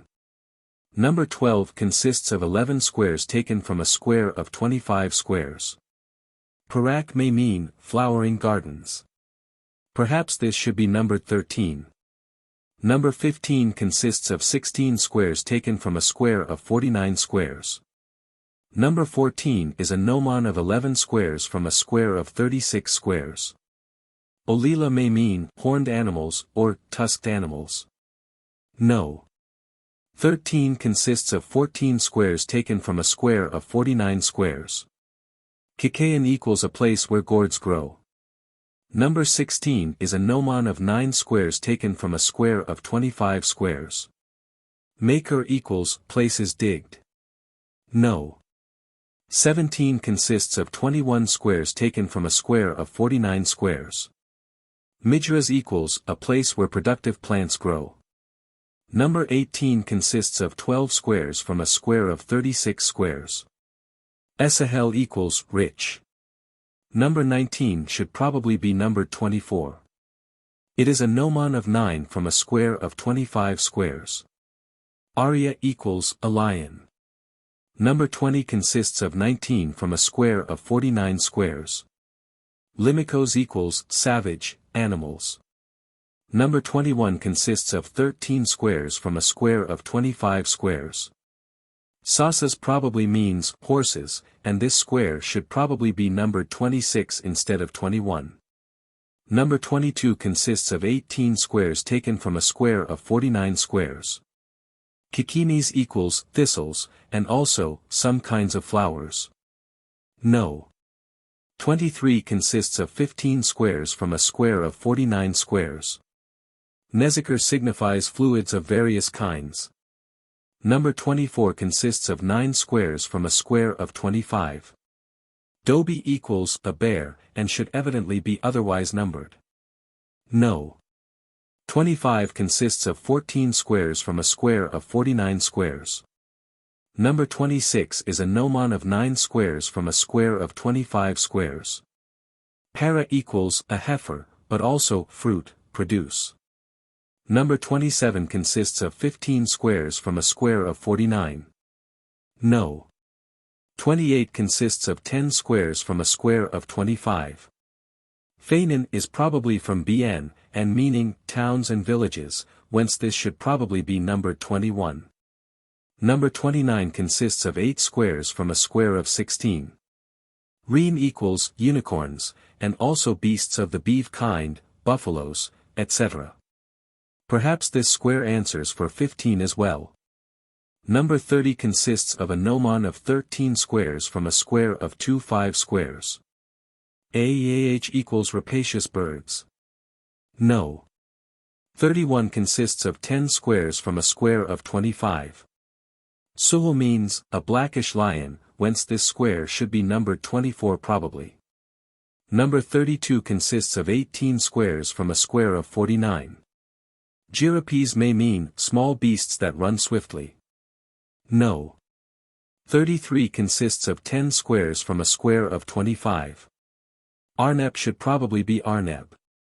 It means a hare, whence this square should perhaps be numbered 32. Number 34 is a gnomon of 9 squares from a square of 25. Aal probably means wild goats. No. 35 consists of 12 squares from 25. Kelef equals a dog, whence this square should probably be numbered 33. 18i, to have as much gold and silver as one may wish. To have as much gold and silver as one may wish, both to provide for one's necessities, and to live in opulence. 1. To have coined gold. 2. To have coined silver. 3. To have silver in small coins. 4. To have small change in copper, or bronze. 1. SEQOREQAMOQSQOQRQ, 2. KESERESERK, 3. PESEPEQSOROSEMOQPES, 4. MATBAATBA. Notes to Chapter 28. A. The symbols of this chapter are manifested only by the angels or by the guardian angel. B. Oriens alone performs this operation. C. The familiar spirits can to an extent perform the operations of this chapter. D. Place the symbol of the money you require in your purse, let it remain there for a short time, then put your right hand into your purse, and you will there find 7 pieces of the class of money you have wished for. This operation should not be performed more than 3 times in the day. The pieces of money you do not use will disappear, which is why you should not ask for several kinds of money at the same time. And if you spend it, both you and those into whose hands it passes will find it genuine. In another place Abraham says, that once only in your life you may ask your guardian angel for a large sum of money sufficient to represent a fortune. And that he himself had done so and obtained his request. E. Number 1 consists of 17 from a square of 25 squares. Seeker perhaps here means money. Number 2 consists of 10 squares from a square of 25. Kesser may mean a collection or heap. No. 3 consists of 19 squares from a square of 25. Percept should be probably BSPR equals much, many. Number 4 is a gnomon of 9 squares from 25. Matba probably means, let it be forthcoming, bring forth. Zix, to cause armed men to appear. 2. Cause armed men to appear. 1. To cause an army to appear. 2. Armed men for one's defense. 3. To cause a siege to appear. 1. MACANEHAC. ANEH, 2. MAHARACAHAHARAQ. CQAH, 3. METISIURAHEQTIQS. UQRAQH. Notes to Chapter 29. A. The symbols of this chapter are manifested in part by the angels, and in part also by the evil spirits. B. Oriens, Paimon, Eriton, and Amaimon, execute the operations hereof by the means of their common ministers. Paimon also performs this operation alone. C. The familiar spirits cannot well execute the operations of this chapter. D. No especial instructions are given by Abraham regarding this chapter, by which Abraham says, in the first book, that he himself had caused armed men to appear. E. Number 1 is a gnomon of 13 squares from a square of 49 squares. Makana equals an encampment. Number 2 consists of 19 squares from a square of 81. Maharaka perhaps means an ambuscade. Number 3 consists of 21 squares from a square of 81 squares. XXX, to cause music and dances to appear. To cause comedies, operas, and every kind of music and dances to appear.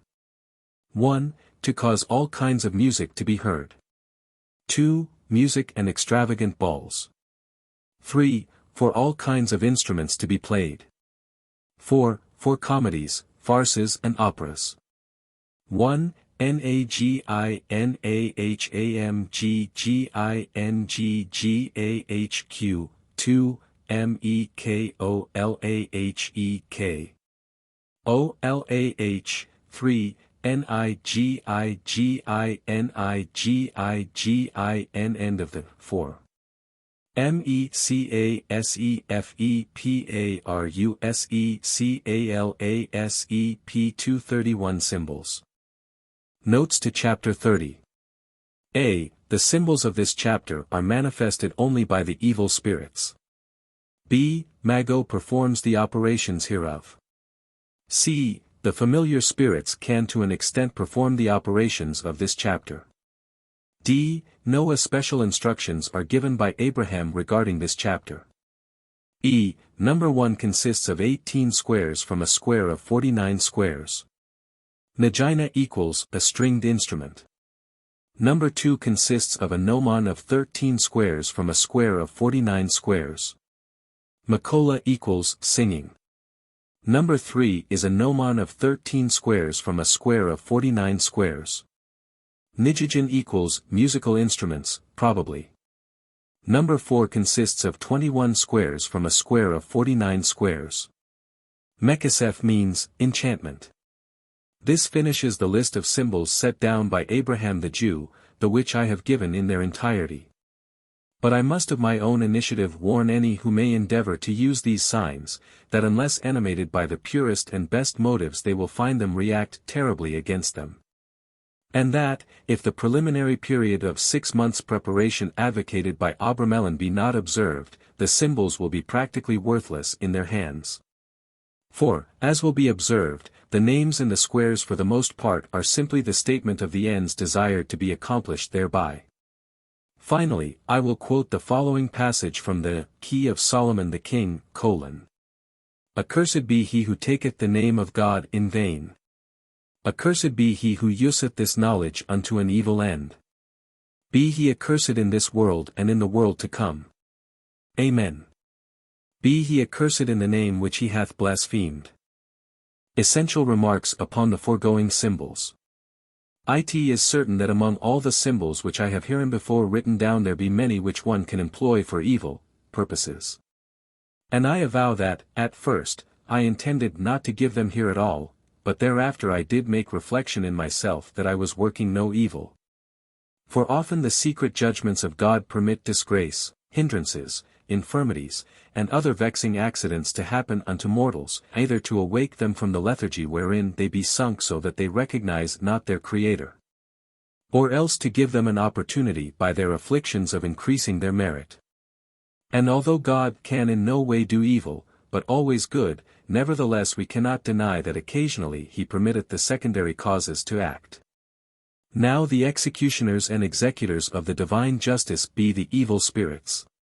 Whence I conclude that although it may be in no sense advisable to work operations for evil, yet that there may arise, however, certain cases which do admit of and permit the same.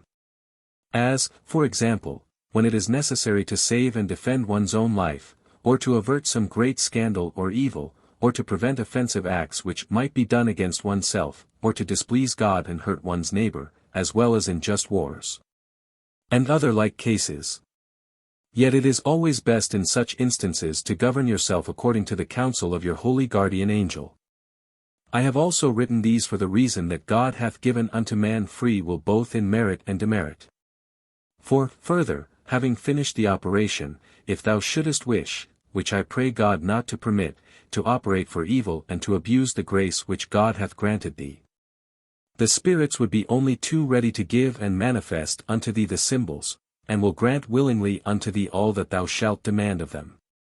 Concerning this matter I repeat unto thee, fear the Lord, love him, and respect his commandments with a good heart, and thou shalt live happy and contented upon earth. If thou considerest maturely what be the essential points of this operation, thou shalt find that the first point is to make a firm, veritable, and real resolution to live in a truly edifying condition of modesty, and in retirement, as far as it shall be possible for thee so to do. For solitude is the source of many blessings, such as, to give oneself up to prayer, and unto the contemplation of things divine, to flee evil conversations and occasions of sin, to live in oneself, and to accustom oneself to continuing a life of such regularity. For if one were to go to present oneself before a king, what would one not do to appear before him with splendor and magnificence? And what diligence and care would not one put in practice to prepare oneself hereunto? Now we must understand that the enjoyment and vision of the angels of the Lord be infinitely above the princes of earth, who in fact are but a vanity, a shadow, and vile dust of earth. Now if to please these mortal princes one would almost commit idolatries, what ought one not to do to appear before the holy angels of God who represent the grandeur of the majesty of God?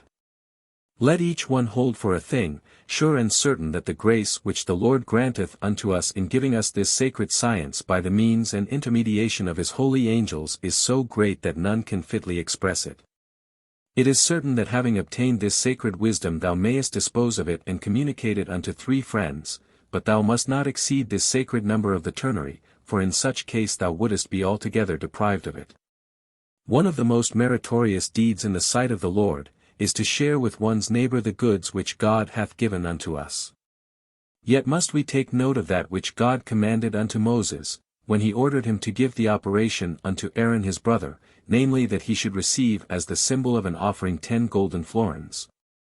The which he should distribute unto 72 poor persons with his own hands, obliging them to repeat the psalms which I have already mentioned in the 2nd book, and which should be of the number of 72. For if he who receiveth this operation should not perform this alms, the operation would be void of value for him. Thou, not yet having the authority to give it, without having received the 10 golden florins, thou must act like Moses, unto whom the Lord granted it on this condition, for him to give it unto his brother Aaron. I have also described the precautions which we must take before granting this sacred science unto any.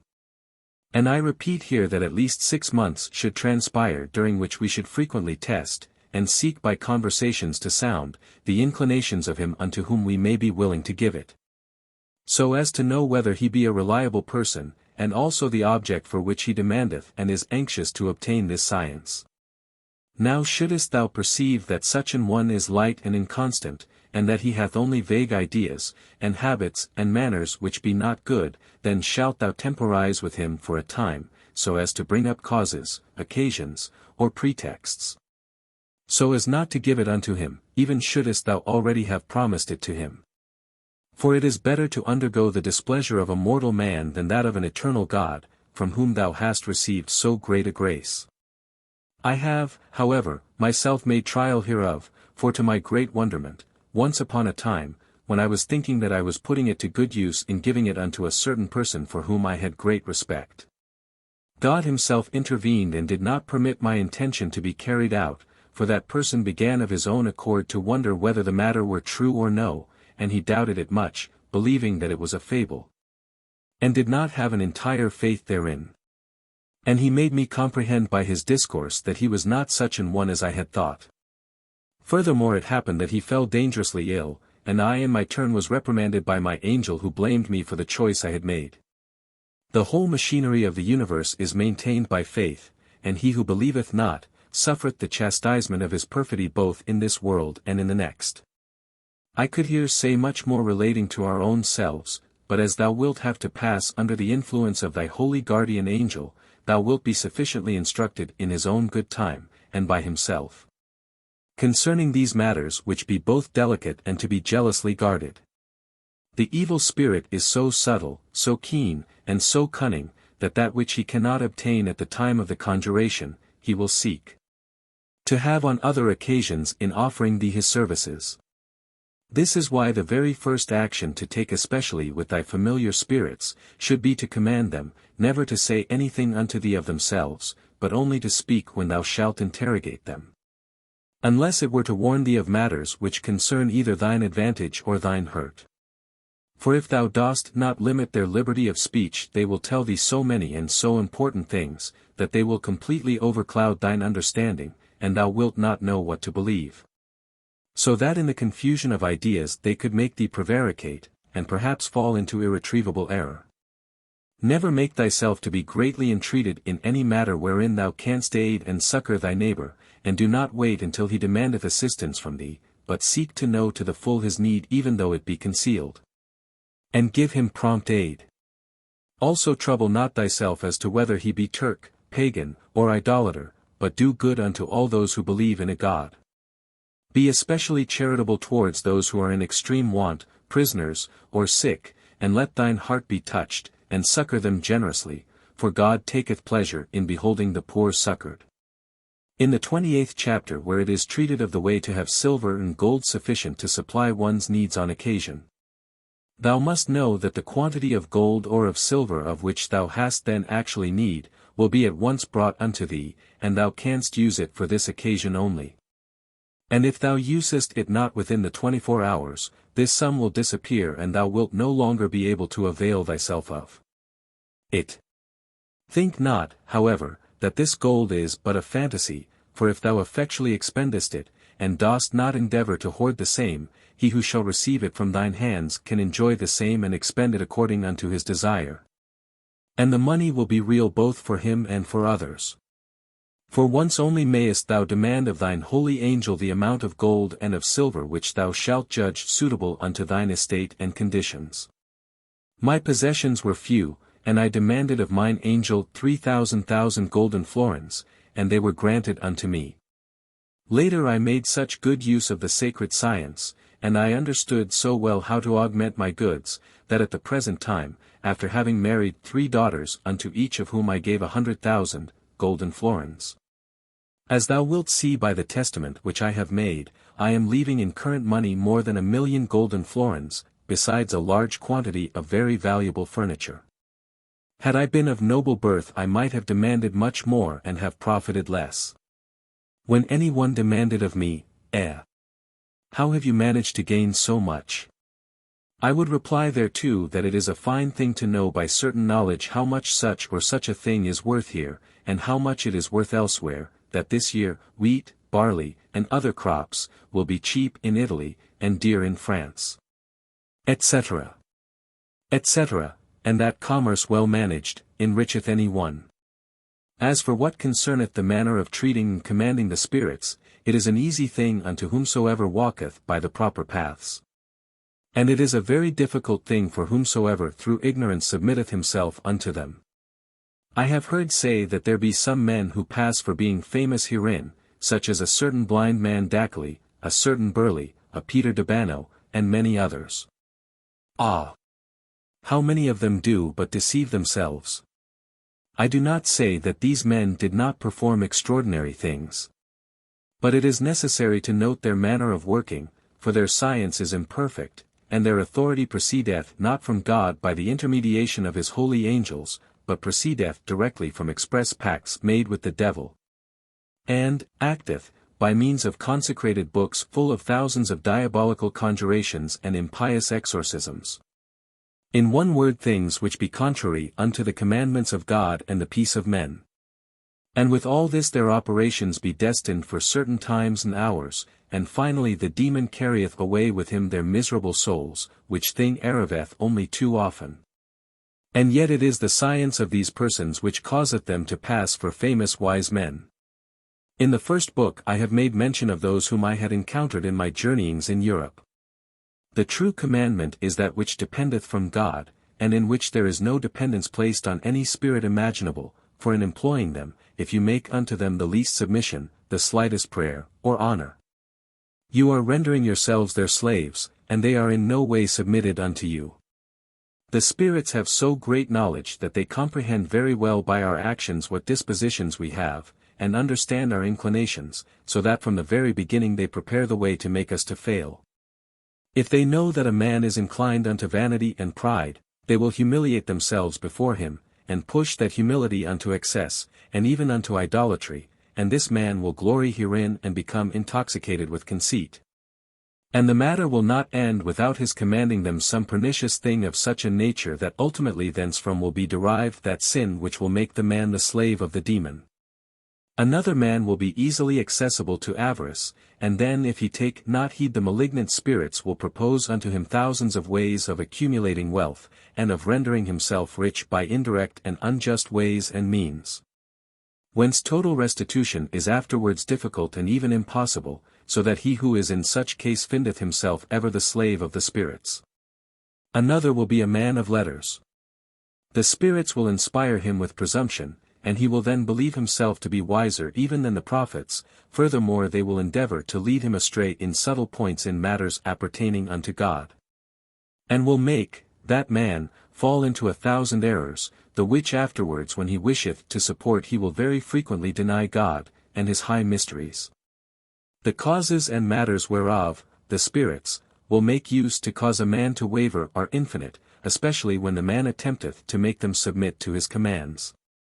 And this is why it is most necessary to be upon one's guard and to distrust oneself. The true commandment will be that which will be given when he who commandeth shall have maturely reflected and considered who he is in himself, and who he is who should serve and obey him.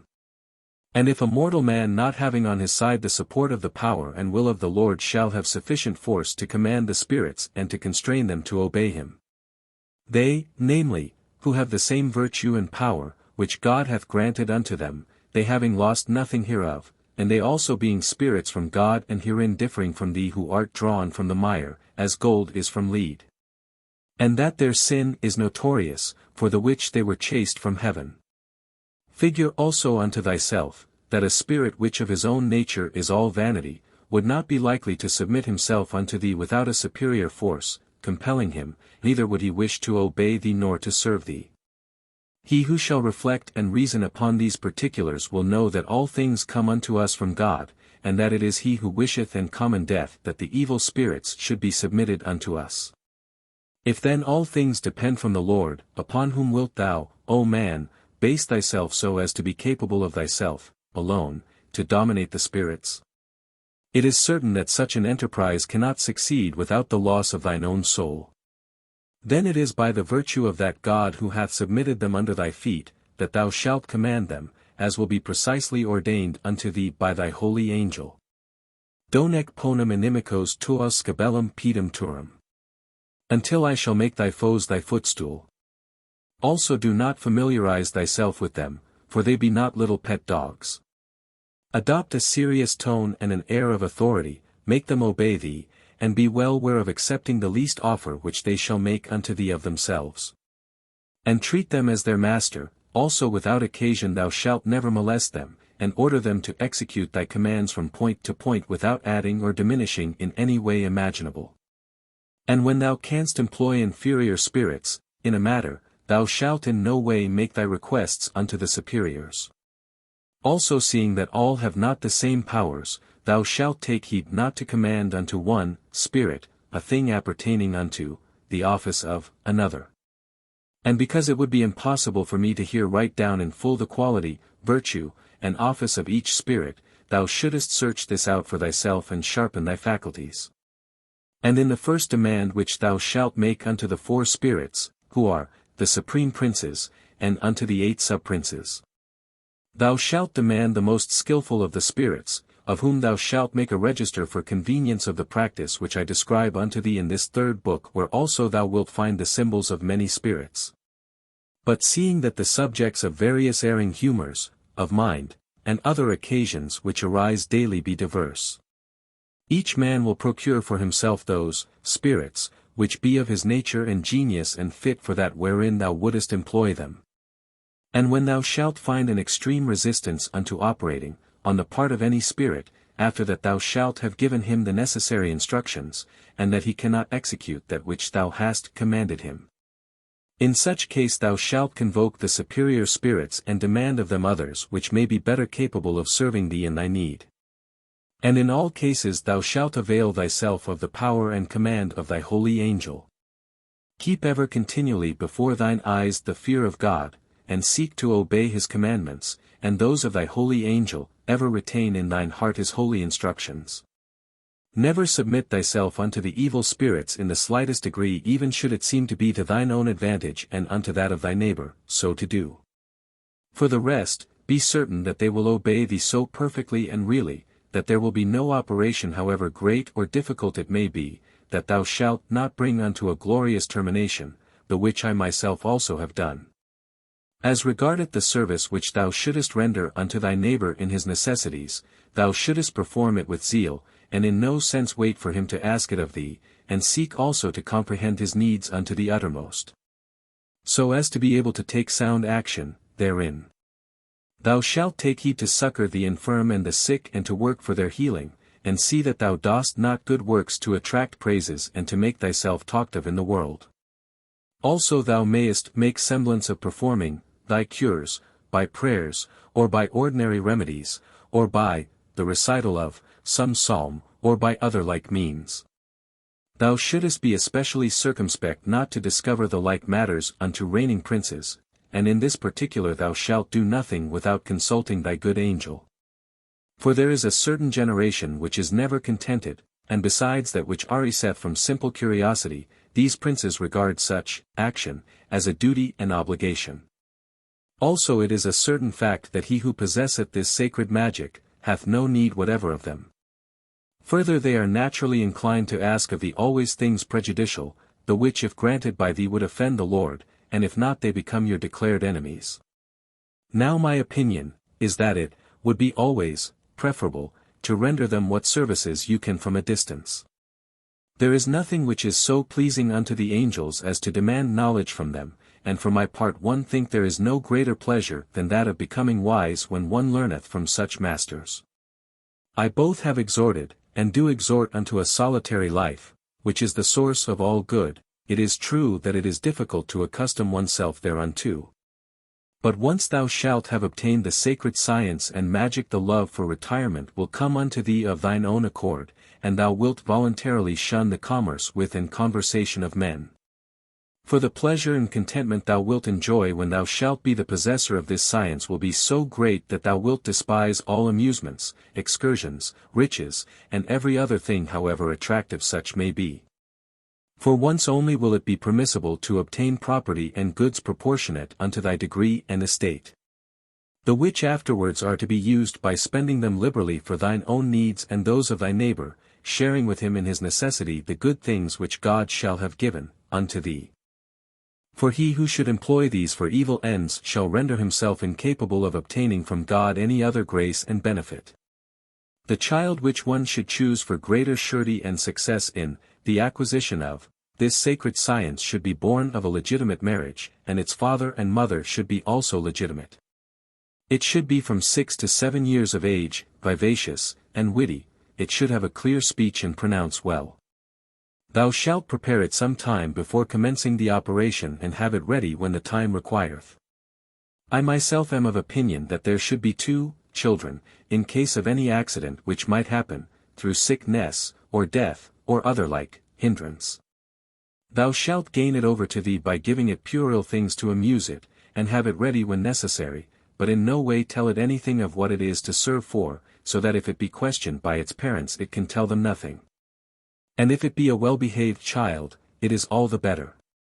We may be certain that by this means we can arrive at the possession of the sacred science, for where he who operateth faileth, the innocence of the child supplieth that which is wanting.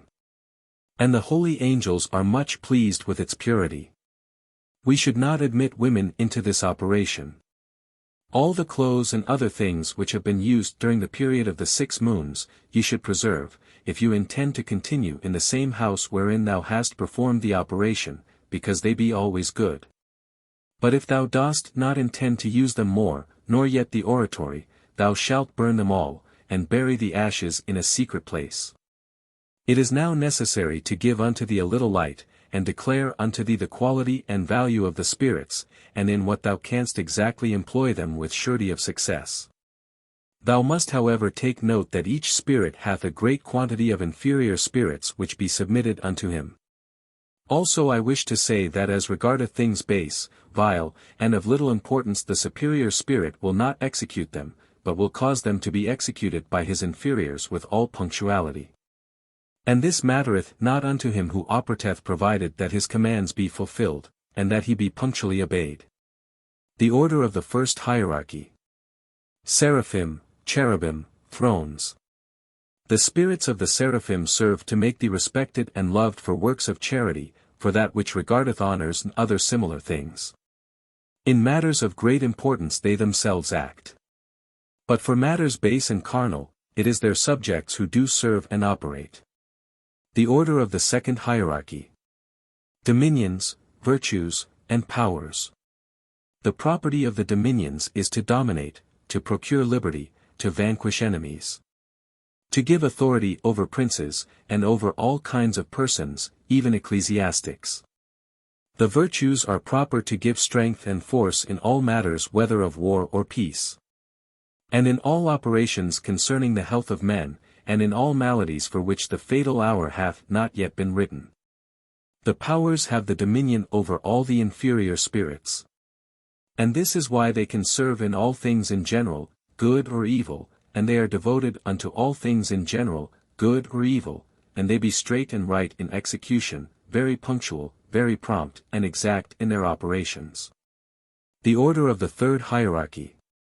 Princes, archangels, and angels. The princes comprise spirits capable of giving treasures and riches, and they or their dependents serve in all the operations, being a mass composed of different orders, and they are sufficiently truthful. The archangels be proper to reveal all occult matters, and all kinds of secret things, such as obscure points in theology and the law. They serve with great diligence. The angels in general do operate each one according unto his quality. There be an infinite number of them. They command the 4 princes and the 8 sub-princes in all kinds of operations.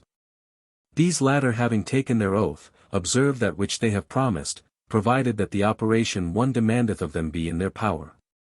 To cause the spirit to re-enter a dead body is a very great and difficult operation, because in order to accomplish it the 4 sovereign princes have to operate. Also it is necessary to take great care, and to pay heed unto this warning, namely that we should not commence this operation until the sick person is really at the point of death, so that his life is absolutely despaired of. It should be so timed as to take place a little while before the sick person giveth up the ghost, and thou shalt carry out all that we have said hereon in the 2nd book. But on no account should we perform this operation to divert ourselves, nor for every class of person, but only on occasions of the very utmost and most absolute necessity.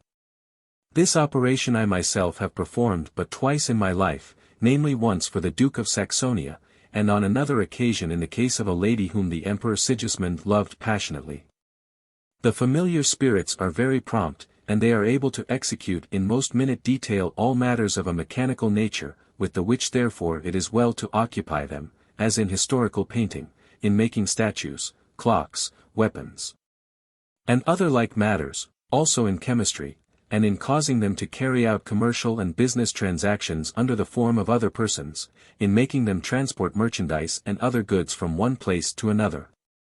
Also to employ them in causing quarrels, fights, homicides, and all kinds of evils, and malefic acts, also to convey letters and messages of all kinds from one country to another, to deliver prisoners. And in 1,000 other ways which I have frequently experimented. These spirits should be treated according to their quality, and a distinction should be made between a great spirit and one of a vile or insignificant nature. But thou shouldest nevertheless always conserve over them that domination which is proper unto him who operateth. In speaking unto them thou shalt give them no title, but shalt address them sometimes as you, sometimes as thou, and thou shalt never seek out expressions to please them, and thou shalt always have with them a proud and imperious air. There be certain little terrestrial spirits that are simply detestable. Sorcerers and necromantic magicians generally avail themselves of their services, for they operate only for evil, and in wicked and pernicious things, and they be of no use whoever. He who operateth could, should he so wish, have 1,000,000 such, but the sacred science which worketh otherwise than necromancy in no way permitteth you to employ such as be not constrained by an oath to obey you.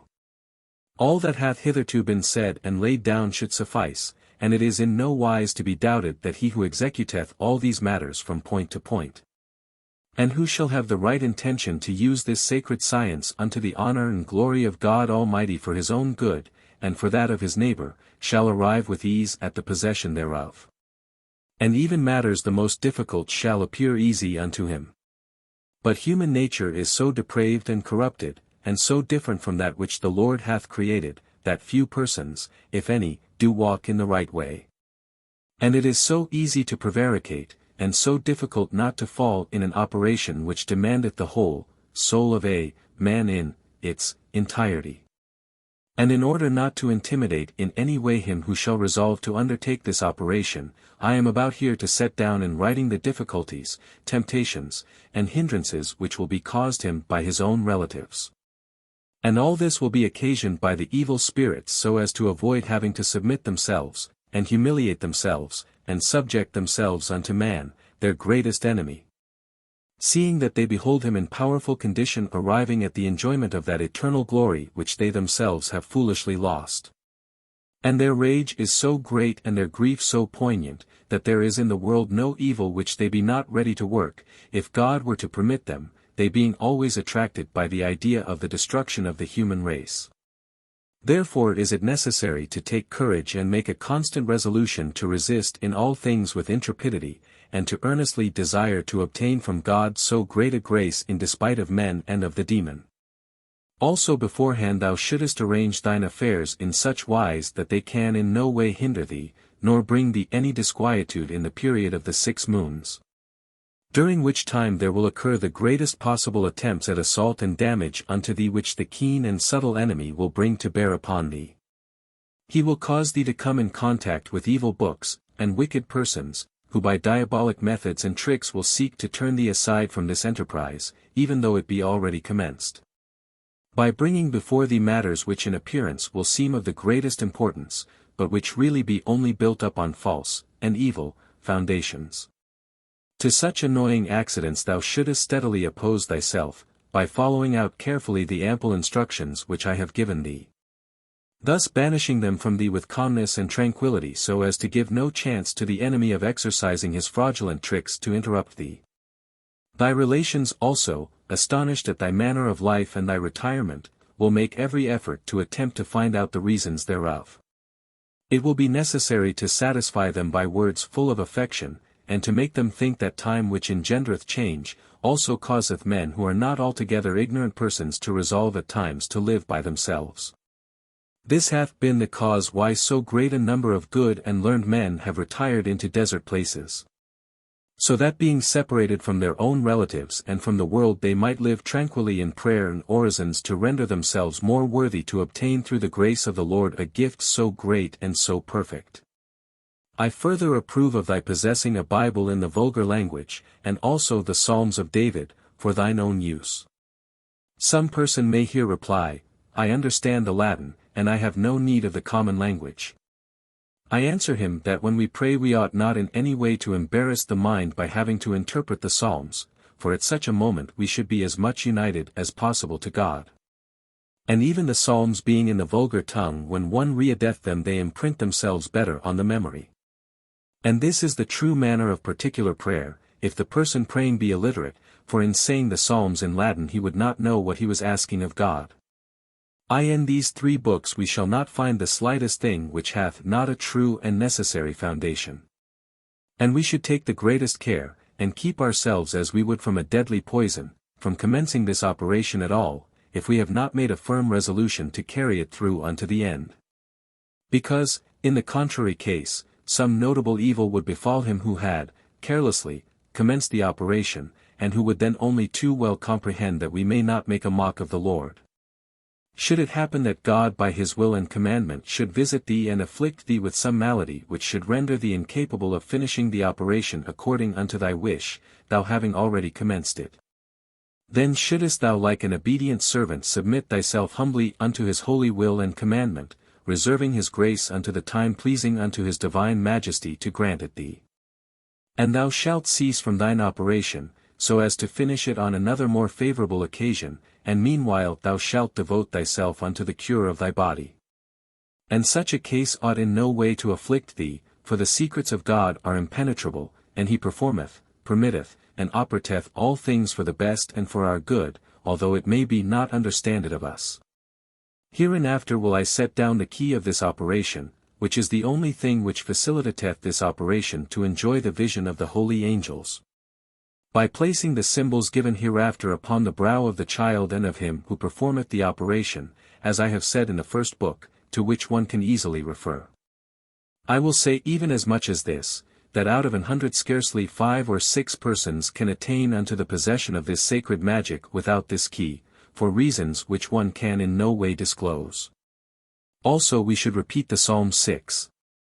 Domini, eni in furor tua arguas me, etc., O Lord, afflict me not in thine anger. There is nothing in the world which we should so much desire as a true science, neither is there any more difficult to obtain than this one, because often one dieth before attaining unto it in its entirety. This is the true and only way of this sacred science and magic which the Lord hath granted unto us by his pure mercy, and is that which in 6 months maketh us attain unto the most high and occult gifts of the Lord which we can think of. This is the true science which comprehendeth all other sciences once one is in possession thereof. Oh! How many books be read among us which seem wonderful! It is not fitting for me even to reveal a part of this science and its properties, and to appropriate unto myself that which appertaineth unto a person of a great mind and so far above me. In teaching it even, I have far exceeded that which I should have done, in having given unto thee the 2 last symbols, but what will not paternal love and affection do? Endeavor only to obey me and to follow out my precepts from point to point, according to the manner in which I have given them unto thee in writing, keeping alway the fear of God before thine eyes. Also forget not the slightest thing which I have said unto thee in these 3 books, for with the help of God who ruleth and governeth all things, and reigneth gloriously in heaven and upon earth, and whose divine justice shineth in hell. If thou hast recourse unto him and puttiest all thy confidence in his divine mercy, thou shalt obtain this holy science and magic whose power is inexpressible. Then, O my son, and whosoever may attain thereunto, remember to praise and glorify the Lord, and to pray unto him that he may be willing to deign and accord unto me his holy glory, the place of veritable rest. Whereof to me while yet in this valley of misery he hath granted a large share through his goodness and mercy. And I pray the Lord also that he may be willing to grant it unto thee also with his holy benediction, and unto all those who by thy means will arrive at the possession of this sacred magic, and who will use it according unto his holy will. May God deign, say I, to grant unto such all temporal goods, and a good death in his holy kingdom. So may it be. 12 13 4 6 148. 13 9 148 12 6. For 148 8 148 33. 16 23 148 9 15. 148 27 4 21 31. 21 24 3. 120 13 24. 37 15 21. 26 40 63 48. URIEL. RILUE. ILILI.